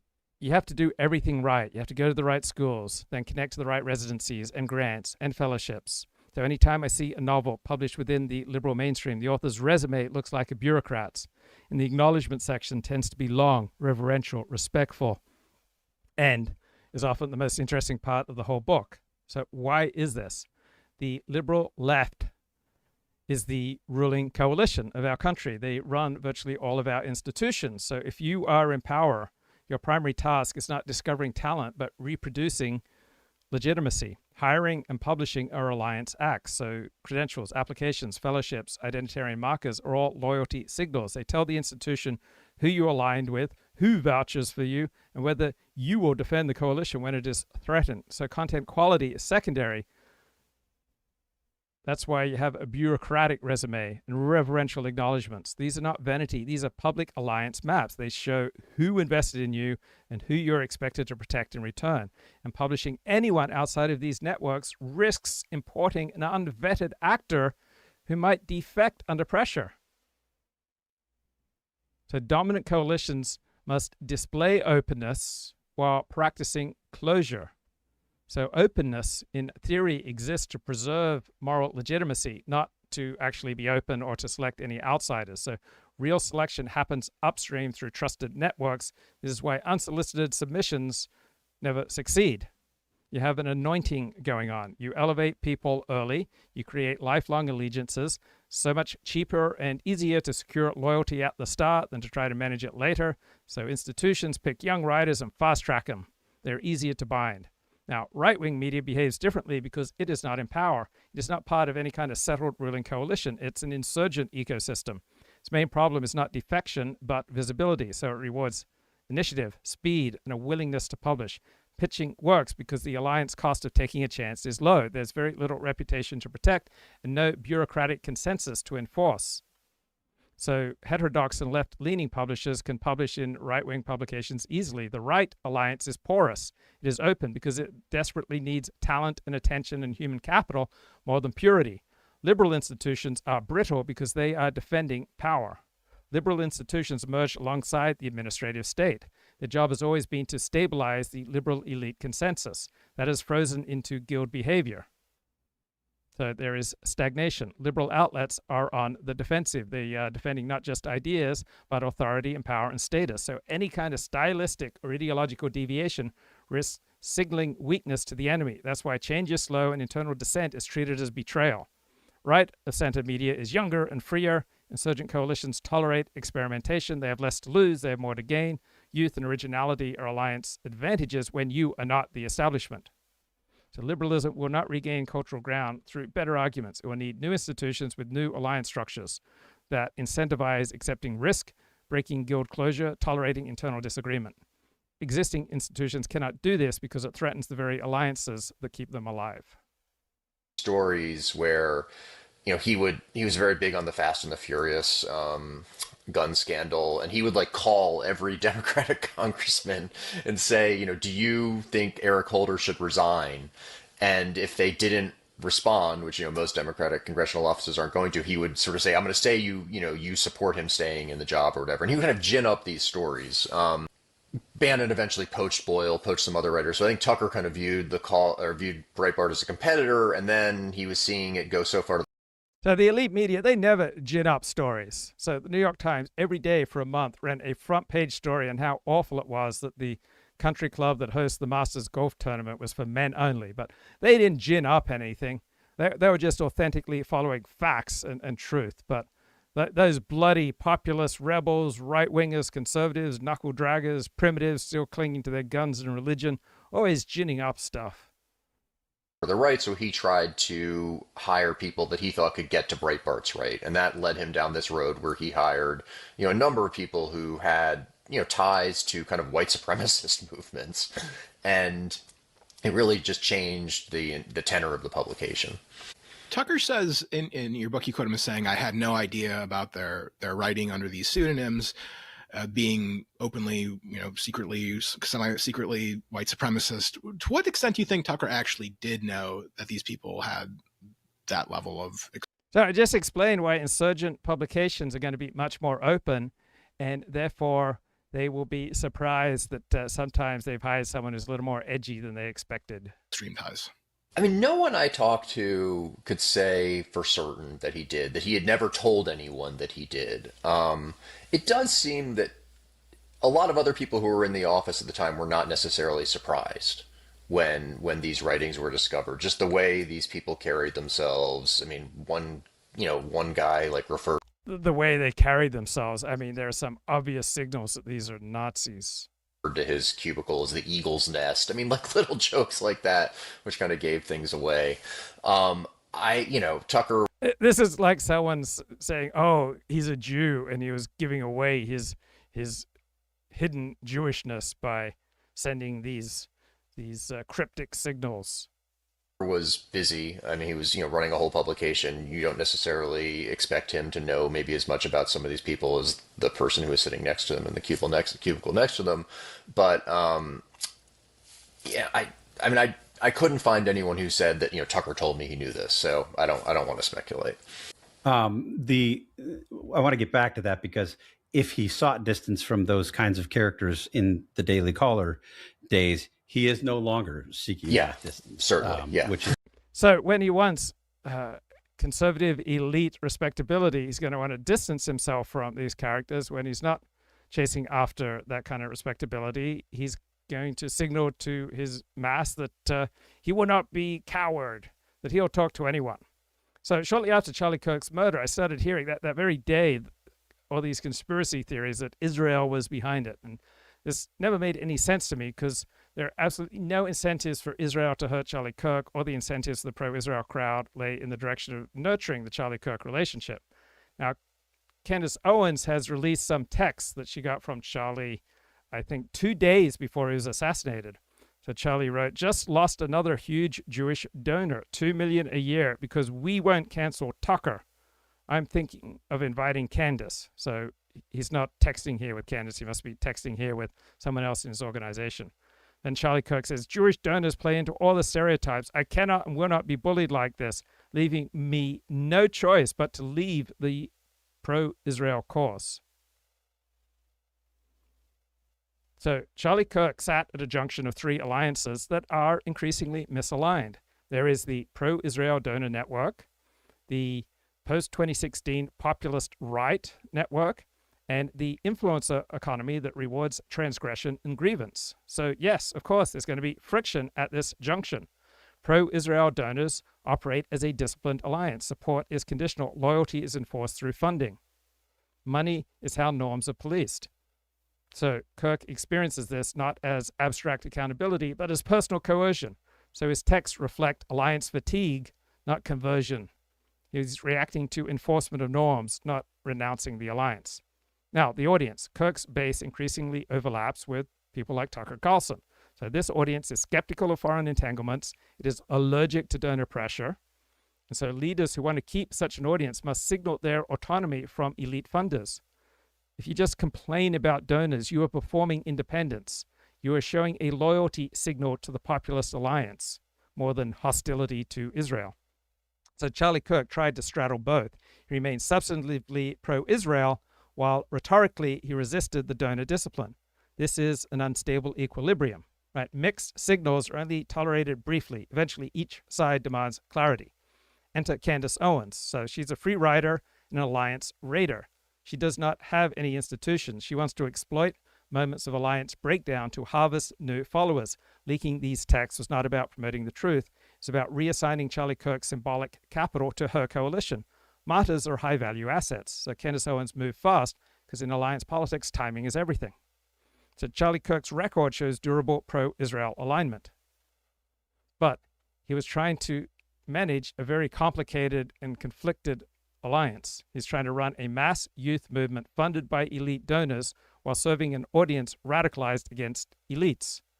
So this is a recipe for burnout, resentment, and rupture. Kirk was not secretly anti-Israel. He was a coalition broker caught between incompatible allies. Candace Owens exploits the fracture. Donors enforce discipline. Media collapses nuance. Complexity dies, as it always does when alliances harden. So Why did Candace Owens come out with all these crazy conspiracy theories about Israel being behind the Charlie Kirk assassination? Because conspiracy talk is a power move when you lack institutional backing. Candace Owens does not control donors, parties, or legacy media. What she controls is attention from a distrustful audience. So in a low-trust audience, right, narratives that imply hidden enemies do horrible things, this shows that you have insider status, that you have moral courage, and you are giving your audience what it wants. Charlie Kirk's death creates an opening. Here we have a high-status figure, a martyr, an emotionally primed audience, and Owens bonds with her audience by reframing the killing as betrayal and suppression. She offers conspiracies to convert grief into loyalty to her. The system killed Charlie, so opposing the system honors Charlie. And then you recruit from that. You develop followers from that. Facts do not matter here. Conspiracies are not a matter of truth claims. Conspiracy theories are coalition tests. Do you accept my framing or the enemy's framing? Accepting my framing proves allegiance. Rejecting my framing marks you as compromised. So factual corrections just bounce off. Candace Owens lacks any institution, so by implying that Charlie Kirk secretly shared her worldview, she gets to absorb his symbolic capital. Now, moderate claims, moderate conspiracies do not flip alliances. Only existential extreme stories do. Assassinations, cover-ups, federal plots. These justify total realignment, and they delegitimize rivals in one stroke. So on the face of it, Candace Owens' theories look crazy if you read them as beliefs, but they make perfect sense if you read them as weapons. Candace Owens is not trying to explain what happened. She's trying to decide who belongs where now that Charlie is gone. I think a pretty important development. You have this scene, or it's really a couple of different scenes. You've talked to some of the reporters who worked for the Daily Caller, and there were some very good reporters who came through the Daily Caller. It should be mentioned. John Ward is one of them. Went on to Yahoo, and we had him on the Dispatch podcast talking about a book that he'd written. Terrific reporter. You talked to some of the people who had come through and were good reporters, and you describe a moment where these reporters went to Tucker a couple of years in and said sort of, hey, this isn't really what I signed up for. And they were raising concerns about Matt Boyle, who was with the Daily Caller, went to Breitbart in 2012. So why are MAGA influencers getting enormous followings from talking bad things about Israel? So if you signal that you're anti-Israel, this weakens the elite gatekeepers. So Israel has long functioned as a loyalty test enforced by donors, institutions, and the establishment. So rejecting or hedging or demonstrating skepticism about Israel shows that you are independent from all these elite enforcement mechanisms, right? You can't be disciplined. You can't be cowed. You can't be tamed by the threat of loss of money or reputation. Second, if you show anti-Israel sentiment, it bonds you with a populist coalition. MAGA is a populist outsider alliance defined less by policy coherence than by shared enemies. So Israel becomes symbolically linked to elites, to the establishment, to donors, to foreign entanglements, and to moral policing and free speech censorship. So attacking Israel is a proxy attack on censorship and on the elites and on institutions more than an attack on Israelis. When you're anti-Israel, it converts grievance into clarity. So many MAGA followers are marginalized losers. They feel humiliated, censored, and economically sidelined.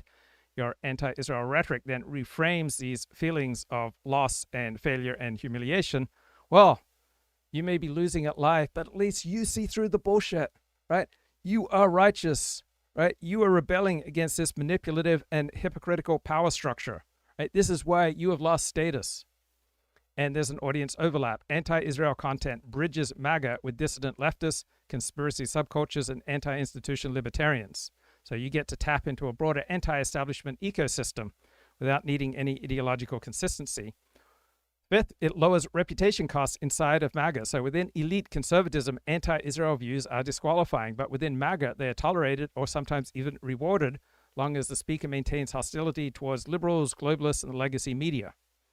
You generate attention. Israel is emotionally charged, is morally framed, is heavily policed. Violating this norm guarantees backlash and persecution and censorship, which MAGA audiences will interpret as proof that you've been telling the truth, right? You see through the BS, and the outrage when you criticize Israel becomes a credibility signal. You get to redefine loyalty, right? You frame your loyalty as being to the American people alone, narrowly defined. Foreign alliances are betrayals. Israel is a rhetorically useful tool. It's the most visible example of America serving other countries. You pressure donors rather than submit to donors. So by publicly rejecting donor influence tied to Israel, you get to flip the power dynamic. You dare donors to leave, and then you use their departure as evidence of corruption and coercion. So anti-Israel positioning is not about foreign policy. It is an alliance sorting mechanism. You get to shed elite constraints, intensify follower loyalty. You get to broaden your reach across anti-system networks, and you get to signal that you answer only to the truth, to your audience, to America. And has remained there ever since. They go to Tucker and they say, hey, man, this isn't what I signed up for. And I'm worried about this. He's hurting our credibility here. And you write, Carlson loved Boyle's stories and the traffic they brought. And then one reporter comes to him and asks him about it. And Tucker responds, per your reporting, the story he filed yesterday got 1 million views. When was the last time you wrote a story that 1 million people read? And then another colleague tells Carlson that a sloppy Matt Boyle story had, quote, crossed the line. Carlson responds, according to your reporting, there is no line. The line is fake. They impose the line to put you in place. The sooner you stop believing in the line, the better off you'll be. And I will say, when I got to that part of the book, it just stopped me. I mean, it's such a moment, because you have these young reporters whom he'd recruited to bring in to do this kind of old school, journalism that came from the right, but adhered to sort of the traditions and norms of old school reporting, saying, hey, this is getting away from us here. And he not only doesn't listen to them, he pushes back by saying, in effect, there is no line. And I think, not to overdo the metaphor, but that's a line, right? I mean, but before then, he believes in the lines, and he articulates a vision that's based on recognizing lines and understanding how the job should be done. And after then, I think Tucker lives more or less and reports and does journalism as if there is no line. Do you have a sense, now focusing more on Tucker, the individual, when he crossed that line, like what brought him to that point? Or is it the case, looking back, that the CPAC speech and the New York Times model was Tucker being a good businessman? This was an opportunistic moment. He knew he could get plaudits from, the conventional wisdom set in Washington. How do you explain that evolution? I like to think that it wasn't totally cynical on his part, that he believed what he was saying. I mean, obviously he had a strategy, but but he did believe that accuracy mattered in journalism. And I think his thinking just got muddled. I mean, the thing about Tucker, back like in his Weekly Standard days, and when he was writing for Talk, he was a really he was a pretty courageous reporter. I mean, I have never worked in conservative media, but I would think that writing a hit piece on Grover Norquist in the mid '90s, or writing that profile of George W. Bush that he did when Bush was, the front runner for the GOP nomination. I mean, that took some guts on his part. That was something that was not going to be very well received, I think, by a lot of people in his world. And to the extent that, he could sort of. So what is going on with the elite media, which is producing this critique of Tucker Carlson? So start with the human premise, where coalition builders first and seeking truth is way down our natural evolutionary priorities. So what we instead seek is status, access, survival inside a group. Now, apply alliance theory to elite mainstream media. So elite mainstream media outlets such as the New York Times and the New Yorker are alliance hubs. They're not neutral observers floating above politics seeking out truth, right? They are embedded institutions whose staff depend on stable relationships with political parties, universities, bureaucracies, NGOs, tech platforms, advertisers, and peer institutions. So reporting that strengthens these alliances is rewarded and incentivized. Reporting that strains and endangers these alliances is punished. People respond to incentives. So on foreign policy, public health, race, gender, tech regulation, the elite mainstream media clusters tightly. This cluster is not because everybody independently reasoned their way to the same conclusions. It is because dissent threatens alliance cohesion. Breaking ranks risks losing out, losing your job, losing access, losing your reputation, and getting shoved out, losing status and power and money and a job. So journalists are evaluated less on truth and accuracy and abstract correctness than on whether or not they are reliable members of this alliance, right? You can be personally aligned with the alliance, but you become a liability if you introduce ambiguity, if you legitimize the enemy, if you blur the friend-enemy distinction. Once that happens, right, you're going to get pushed out, and it will be for good moral reasons. So this is why the elite mainstream media is so harsh with regard to populism. Populism challenges elite rule. Elites can only rule over a divided society. Elites can only rule through forming coalitions with various slivers of society. Populism says wisdom resides with the people. We are one nation. And that reduces the power and legitimacy of elites. So populism reduces elite, expert, institutional gatekeeping, status, power, and money. It reduces the power of credentials. So this isn't a policy disagreement here. It's an existential threat. So coverage shifts from persuasion to containment. The media's language is shifted to moral and categorical, and nuance has dropped away. So there is selective skepticism from the elite media. Claims made by in-group institutions are treated with deference. Claims made by the enemy are treated as suspect even when the evidence is in their favor. Right? This is not hypocrisy. This is coalition defense. Trust flows along alliance lines. So we have the rise of managerial moralism. Disagreements are moral failures. They're not trade-offs. Right? If dissent is immoral, then it can be excluded without debate. So this keeps the alliance clean and legible, but at the cost of intellectual breadth. So this explains why the elite mainstream media frequently misread the public. Alliances create echo chambers. Feedback loops come from peers, not from mass audiences. So when reality differs from the alliance narrative, the initial response is not correction, but escalation. This is what coalitions do under stress. So it's not that journalists are deliberately lying or acting in bad faith. They're behaving like humans in institutions. So this makes elite mainstream media behavior less mysterious and more predictable, because the elite mainstream coverage is performing coalition maintenance, not neutral storytelling.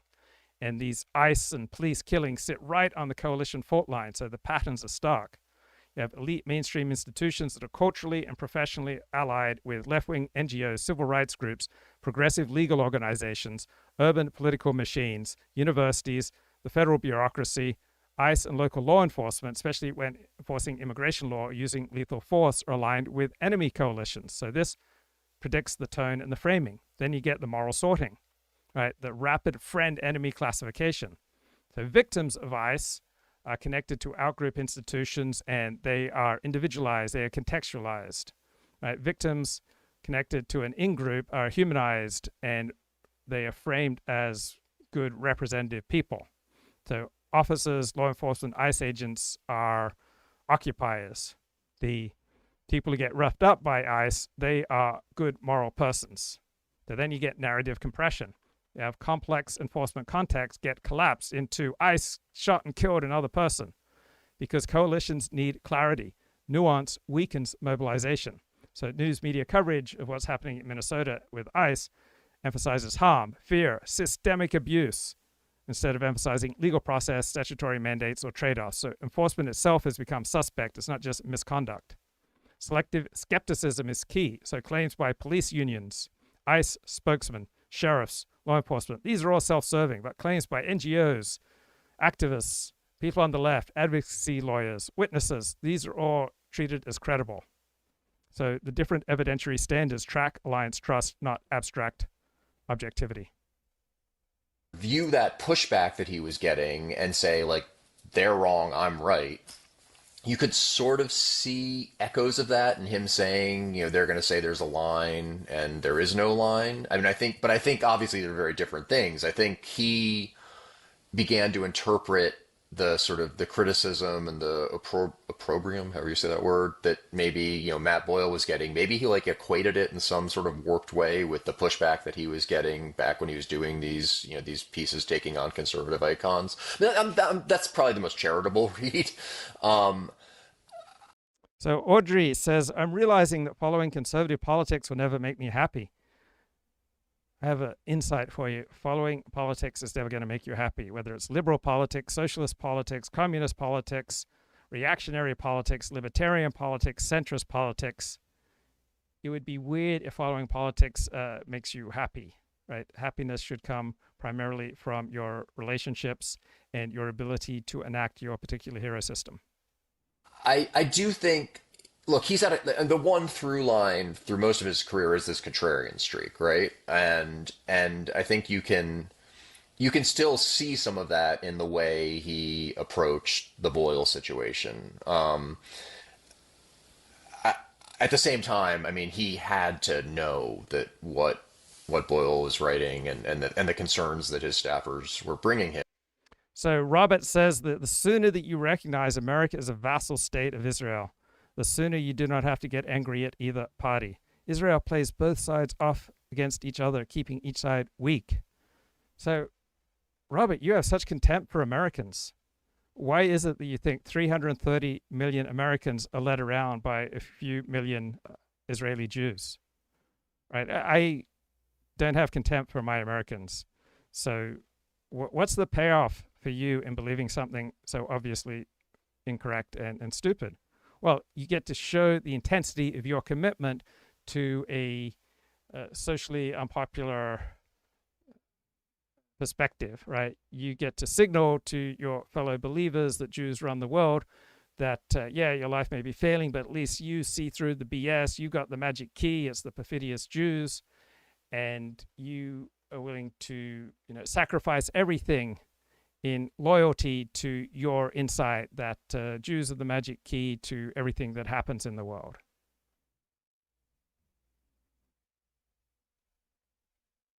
He had to know that those were legitimate, the concerns about, Boyle's journalism and the impact it was having on their own work. I mean, they were having a hard time getting people to take them seriously because of the stuff that Matt was doing. And I think at that point, that's when I feel like that desire to kind of chase the audience just takes over everything, and the hypersensitivity to not being out of step with the audience. These guys aren't chasing the audience; they are chasing elite approval. So I'm not sure why chasing a mass audience or chasing elite approval. I'm not sure why one is just inherently superior to the other. So it's interesting to pay attention to the language choices of media coverage of ICE in Minnesota. So you get words like crackdown, raid, militarized, terror, right? These are not descriptions. They signal which side the news outlet is on. So when law enforcement kills someone, you get a lot of passive construction because facts would complicate the moral frame. So active constructions appear only when blame is fixed early. And the outrage cycle will fit the alliance need. So incidents become national moral events, regardless of their statistical rarity. Other news events vanish quickly. So stories are selected for their usefulness in reinforcing coalition narratives about power, legitimacy, and victimhood.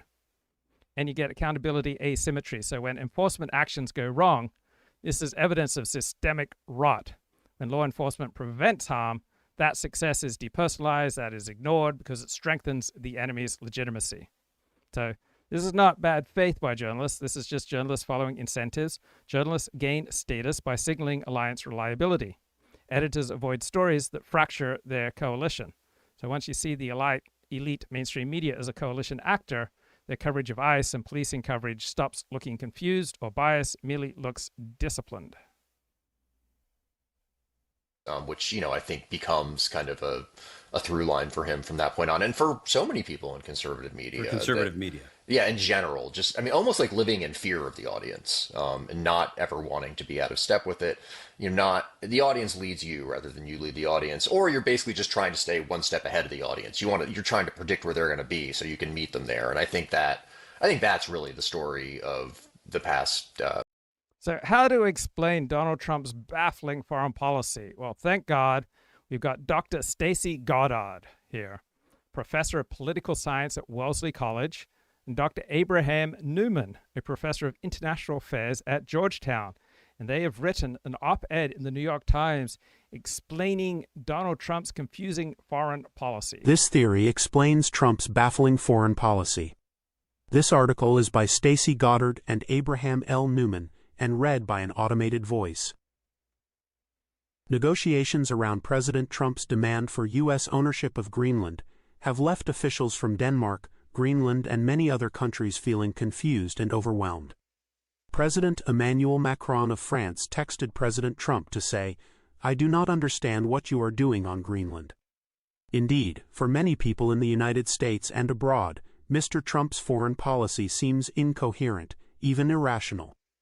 But that is because people are looking at it through the wrong historical lens. Mr. Trump's approach is not just chaos, or, as many people have commented, an updated version of 19th century great power competition.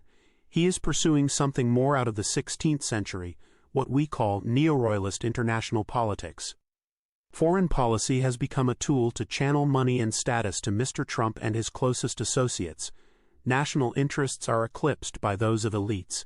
Rather than compete with rivals, Mr. Trump is willing to collude with them in order to advance his court's parochial interests.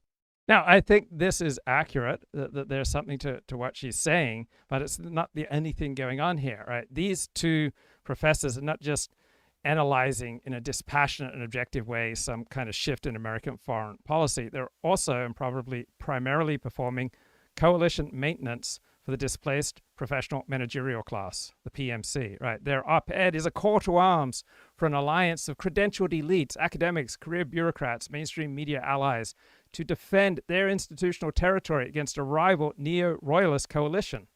So one descriptor of America's foreign policy base is that it's the blob, right?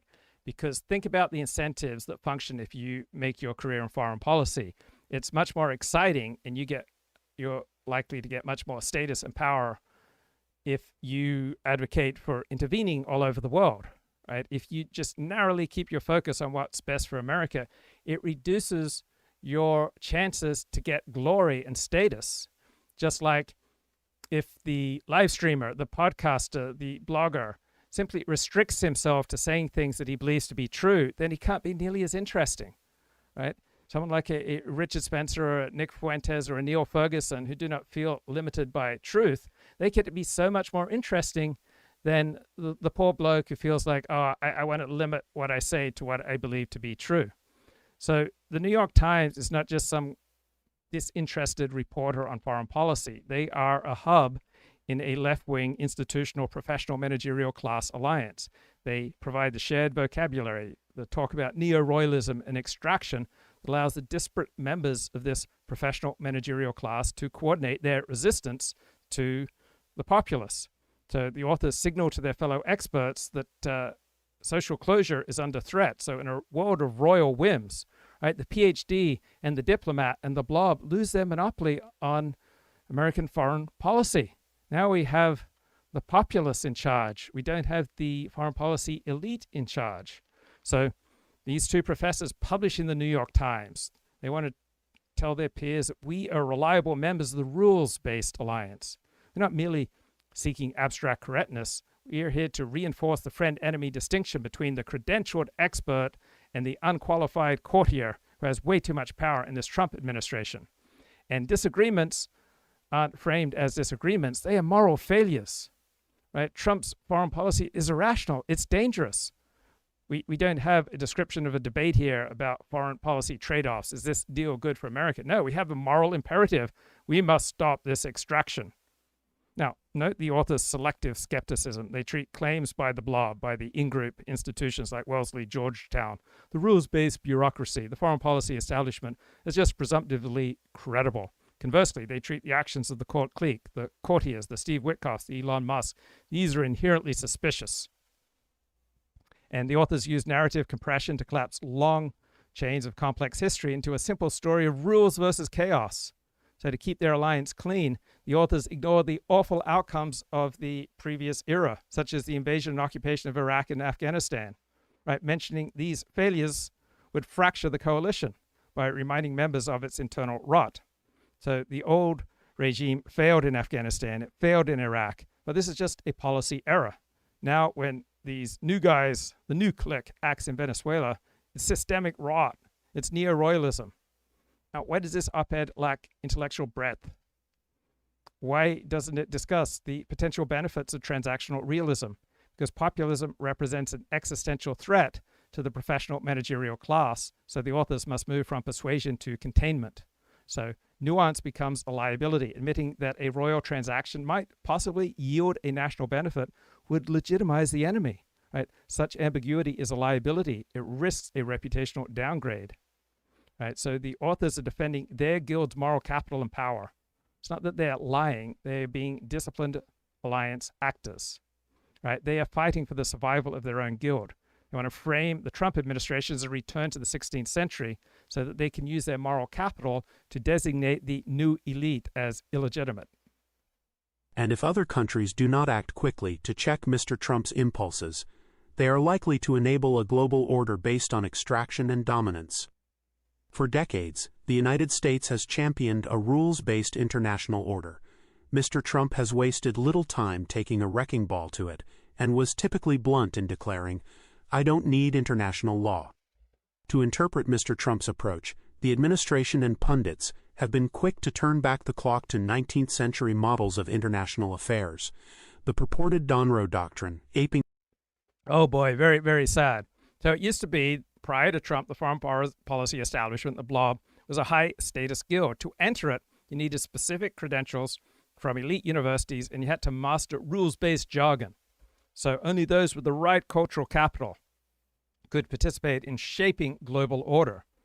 Right? You had to be credentialed. These authors are experts, and their influence has vanished in a neo-royalist system. Now, their loss of status and influence and power and funding, that's not what bothers them. They're just humble servants of the truth. So they're concerned that international relations has become a series of personal transactions between a king and his court. And if that's how things now work, then these PhDs and their fellow career diplomats who manage complex treaties become irrelevant, but I'm sure they're not motivated by a loss of relevance, status, prestige. Now, in the old system, the professional class collected rents on their expertise. They were essential. In the new system, they're irrelevant. They're bypassed by real estate magnates and family members. Right? We don't just have a policy disagreement here. We have a direct threat to their professional livelihoods. Why is there so much talk about the new Cold War with China? Because the jobs of dozens of people depend upon ginning up a new Cold War with China. So neo-royalism is a pejorative to claim that the new elite lack the moral standing to lead. So the previous rules-based order, that was a project for the common good. Think about all the common good that came out of our invasion and occupation of Afghanistan and Iraq. So by labeling the new system as purely extractive, they implied that their own system was purely principled, so they can maintain their status as the moral arbiters of international behavior. So we have an article that serves as a coordination signal for their tribe, right? They have a narrative that allows the displaced elite to feel morally superior while they're losing power. So they call for a bulwark. They want to name the reality. They want to rally other members of the professional managerial class, the global professional class, those at Davos and in the European bureaucracy to stick together and wait out the usurpers. So the authors are not just analyzing a shift in reality, a shift in policy. They're trying to protect their own social closure of their profession. Right? They want to ensure that the world remains a place where people like them, the credentialed, the articulate, the rule-abiding, remain the dominant players. And they're doing all of this for our own good. 12 years, 15 years. with him. Absolutely. And it happens for different reasons, I think. I mean, if you go back to then, to put this in sort of broader context that makes it maybe more understandable, if not justifiable, there were financial pressures, right? I mean, at that point, there was a direct relationship between how many clicks you got and the money you made. And he had investors, he had to answer to them, he had to talk to them. And a story that gets you 5,000 at a time when he wasn't trying to monetize, they weren't trying to monetize via subscriptions, that doesn't make you money.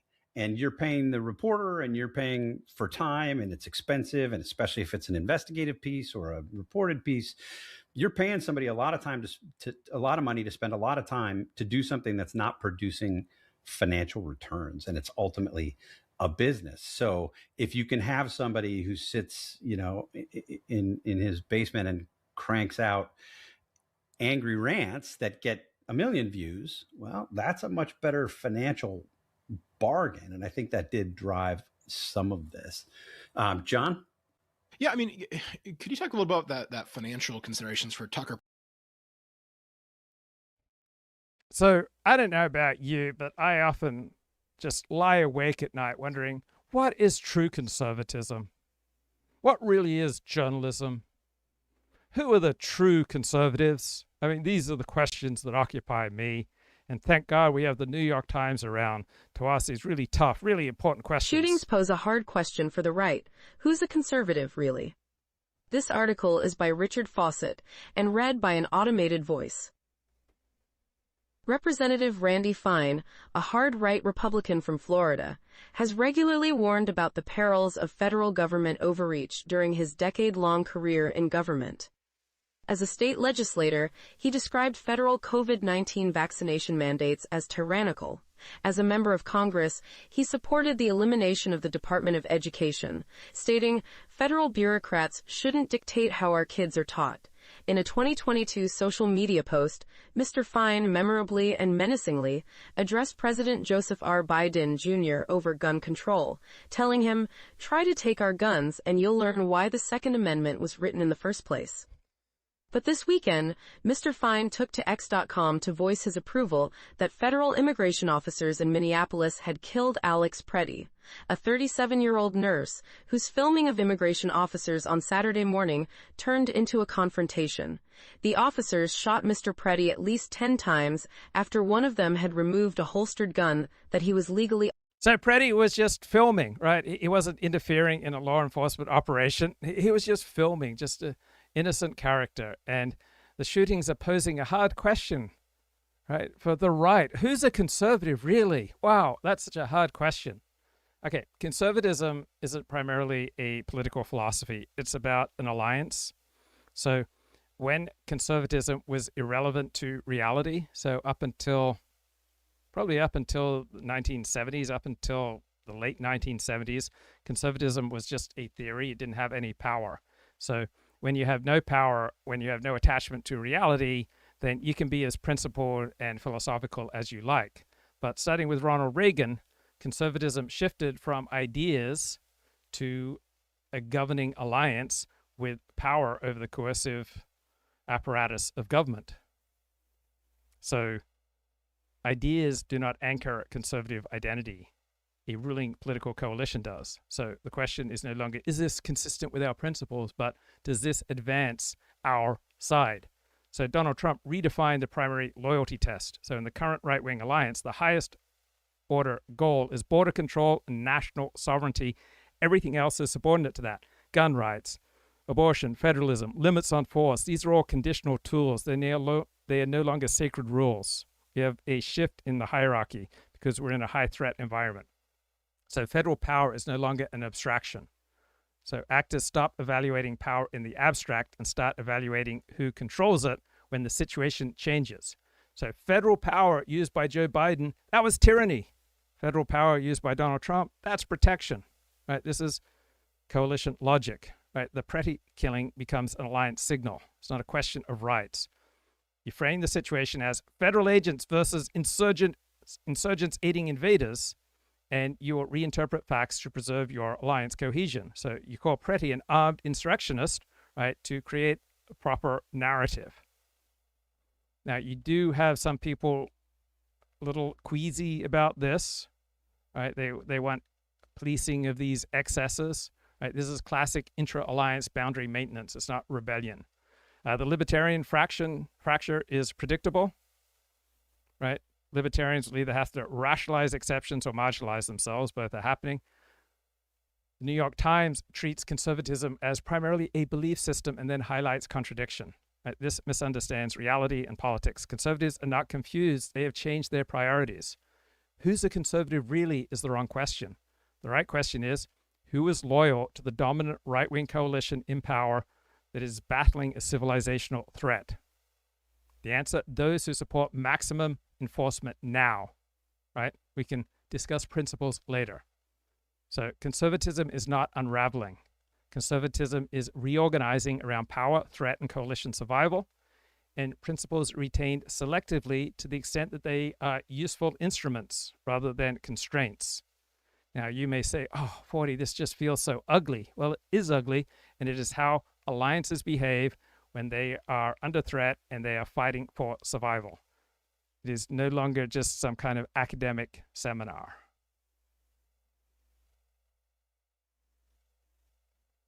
So I'm seeing some beautiful footage here on Fox that I have to share with you. Talking about a lot of things, law enforcement. The Coast Guard rescued this luxury ship.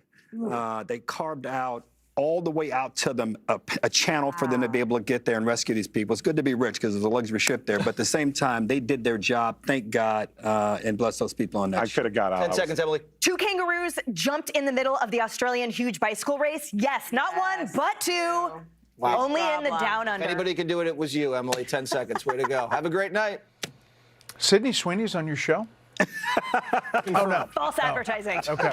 In lingerie. Okay. Thank you. Good evening. I'm Brett Baer.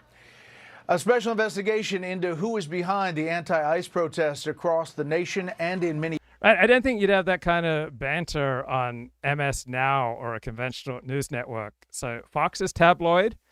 Fox News is fun. Minneapolis, you don't want to miss that. As the northeastern U.S. tries to recover from last weekend's massive snowstorm, a warning that another one may be on the way. And in tonight's Common Ground segment, making home purchases affordable for American families. But first, breaking tonight, President Trump says he is not pulling back from immigration enforcement efforts in Minnesota amid widespread criticism. The president instead characterizing his moves as a bit of a change. The president talked with Will Cain of Fox News a short time ago ahead of a speech in Iowa. The president has a new man at the helm of the Minnesota effort. That is raising some questions about his confidence in the Homeland Security Secretary, Kristi Noem. Senior White House correspondent Jackie Heinrich starts us off tonight live from the North Lawn. Good evening, Jackie. Good evening, Brett. Before turning his attention to the economy tonight in Iowa, President Trump didn't shy away from questions about Minnesota, multiple times today expressing his sadness over Alex Preddy's death and pledging a full, honorable investigation, as he put it. But he also defended his DHS secretary, even as he elevated his border czar. So why did Sean Spicer and Dan Turrentine leave Two-Way and create their own show with Rachel Bade, The Huddle? And I enjoy the show. I find it equally useful as the Mark Halperin show. What was the impetus for this exit? So we got one account here. As the Two-Way morning meeting began attracting sponsorships and revenue, Sean Spicer and Dan Turrentine pushed for payment, or at least transparency into those earnings. Apparently, Mark Halperin was unwilling to share details or to compensate them at that stage. That led to friction and their decision to leave. That makes sense to me. Personally, I think a lot of people think, oh, he comes from heiress money, nothing matters. But really, at the start of the Daily Caller, he had fallen from, his TV stardom. You said he had to sell his $3.3 million house in New Jersey. And obviously he's reached a point now where he's made tens and tens of millions of dollars a year. And what's motivating him now is clearly not money. He doesn't need to do it for the money. But at that point, talk a little bit about the resentments that built up over time and just Tucker's trajectory on that. Yeah, I mean, everybody always talks about him as being, from inherited wealth, and I think that's true. But I think the inheritance had really, been depleted by the time it came to him. And his mother, his biological mother, was an heiress from the Miller family, very wealthy, prominent family in California. Henry Miller, who was the largest landowner. So how to understand Mark Halperin's career trajectory? He had an elite career trajectory that just burned down with 2017 Me Too allegations. So from the perspective of alliance theory, his rise came from his perfect fit with the elites. He graduated from Harvard. He thrived when elite journalism valued insider access, both sides' credibility, process over moral signaling, personal trust with people in power.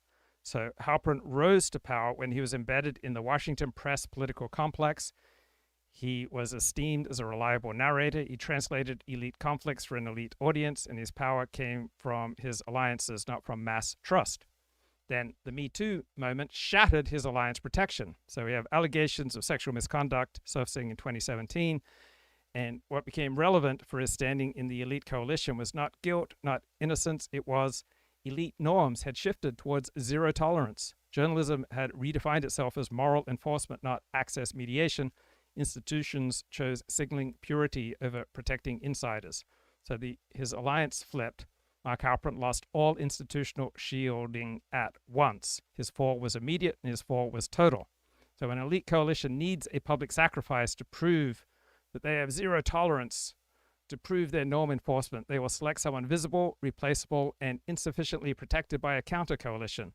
And Mark Halperin fit perfectly. There was no counter-alliance rushing in to defend him. Mark Halperin was not a populist figure, a mass audience brand, a partisan hero, a movement symbol. There was no external alliance willing to absorb the reputational cost of defending him. So he fell into alliance orphanhood. He had a long exile. It was structural, not punitive. Now, his years off stage between 2017 and 2020, they were not primarily about punishment. They were about no major institution could rehire him without violating its alliance obligations to activists, staff, and advertisers. So even people who privately thought that his punishment was excessive could not act. Alliance incentives overrode personal judgment. He came back on Newsmax, right? I remember his commentary on the night of the 2020 election. So his return only worked when the alliance environment changed. So he gradually reappeared as a commentator because of these three shifts. The moral enforcement phase of Me Too cooled, right? Me Too overextended and became increasingly dubious in its accusations. Elite institutions became weaker and more fragmented. And then various sub-elite platforms such as Newsmax could reabsorb tainted figures if they added value. So Halperin, when he came back, he was no longer an authority figure, but he was a useful analyst. So his current role is bounded and conditional. He gets to appear on Fox News and One Nation and Newsmax. He's not on the elite networks. So as long as he doesn't pretend to moral leadership, institutional gatekeeping, right, he's fine. He can analyze elections, but he can no longer define moral norms. He's tolerated as long as he stays instrumental rather than authoritative. So you could see Mark Halperin and group him with journalists displaced by moral realignments. He's another figure sacrificed during a coalition purity cycle, and he's a professional transitioning from elite insider to freelance utility. So his dismissal from the elite signals elite status is conditional and revocable. So Mark Halperin did not fall because norms were violated. Mark Halperin fell because alliances changed faster than his protections. He did not return because he was forgiven. Mark Halperin returned because the system needed his skills and no longer had the cohesion to enforce a permanent exile. So Mark Halperin moved prior to the Me Too allegations from protected elite node to unaffiliated but tolerable specialist. So he has not had a redemption as much as a reclassification. Now, I find his commentary invaluable. I think that his commentary is usually more valuable than all other political commentary put together. For months prior to the 2024 election, he was sharing private polling data that showed that Donald Trump was in a very strong position to win. So Mark Halperin's strength is his ability to model how each coalition sees the board. So he consistently outperforms institutions that are trapped inside one particular alliance narrative. His two-way empathy is rare because structures punish two-way empathy. Most journalists optimize for alliance loyalty. Empathy across coalitions looks like disloyalty. So Mark Halperin retained the autocraft norm of understanding adversaries well enough to predict them. That norm collapsed in the mainstream media after 2016, but Halperin didn't change. So he had intact elite access. He didn't need to perform denial. And so he could publish the truth because he was no longer seeking institutional protection. His exile increased his epistemic freedom. He no longer needed to launder reality through alliance filters. Right? Loss of status can often increase accuracy if the person retains sources and skill. Now, accuracy, value does not equal reinstatement. Right? What blocks him from being reinstated to elite circles is not competence, it is fear of alliance contagion. Rehabilitating him would reopen unresolved moral conflicts inside newsrooms. Now, his solo work frequently outperforms entire institutions because institutions aggregate incentives, not truth. They average out risk. Halperin aggregates information. So when alliances demand lies, misrepresentation, or silence, so a single unaligned node can dominate signal quality. Elites consume Mark Halperin's work, but they can't endorse him without paying alliance costs. So Mark Halperin is strong because he sees alliances clearly. Mark Halperin is constrained because alliances see him too clearly. Donor in the United States in the 19th century, but she left Tucker's dad. They got divorced when Tucker was like 5 or 6, and then she basically just left his life. I think he never saw her again after that. And that when she died, I don't know, 10 or 15 years ago, you know, she left Tucker and his little brother Buckley, I think $1 each. So he didn't get any money from her, and then his Wow, his mother left him and his brother $1 each.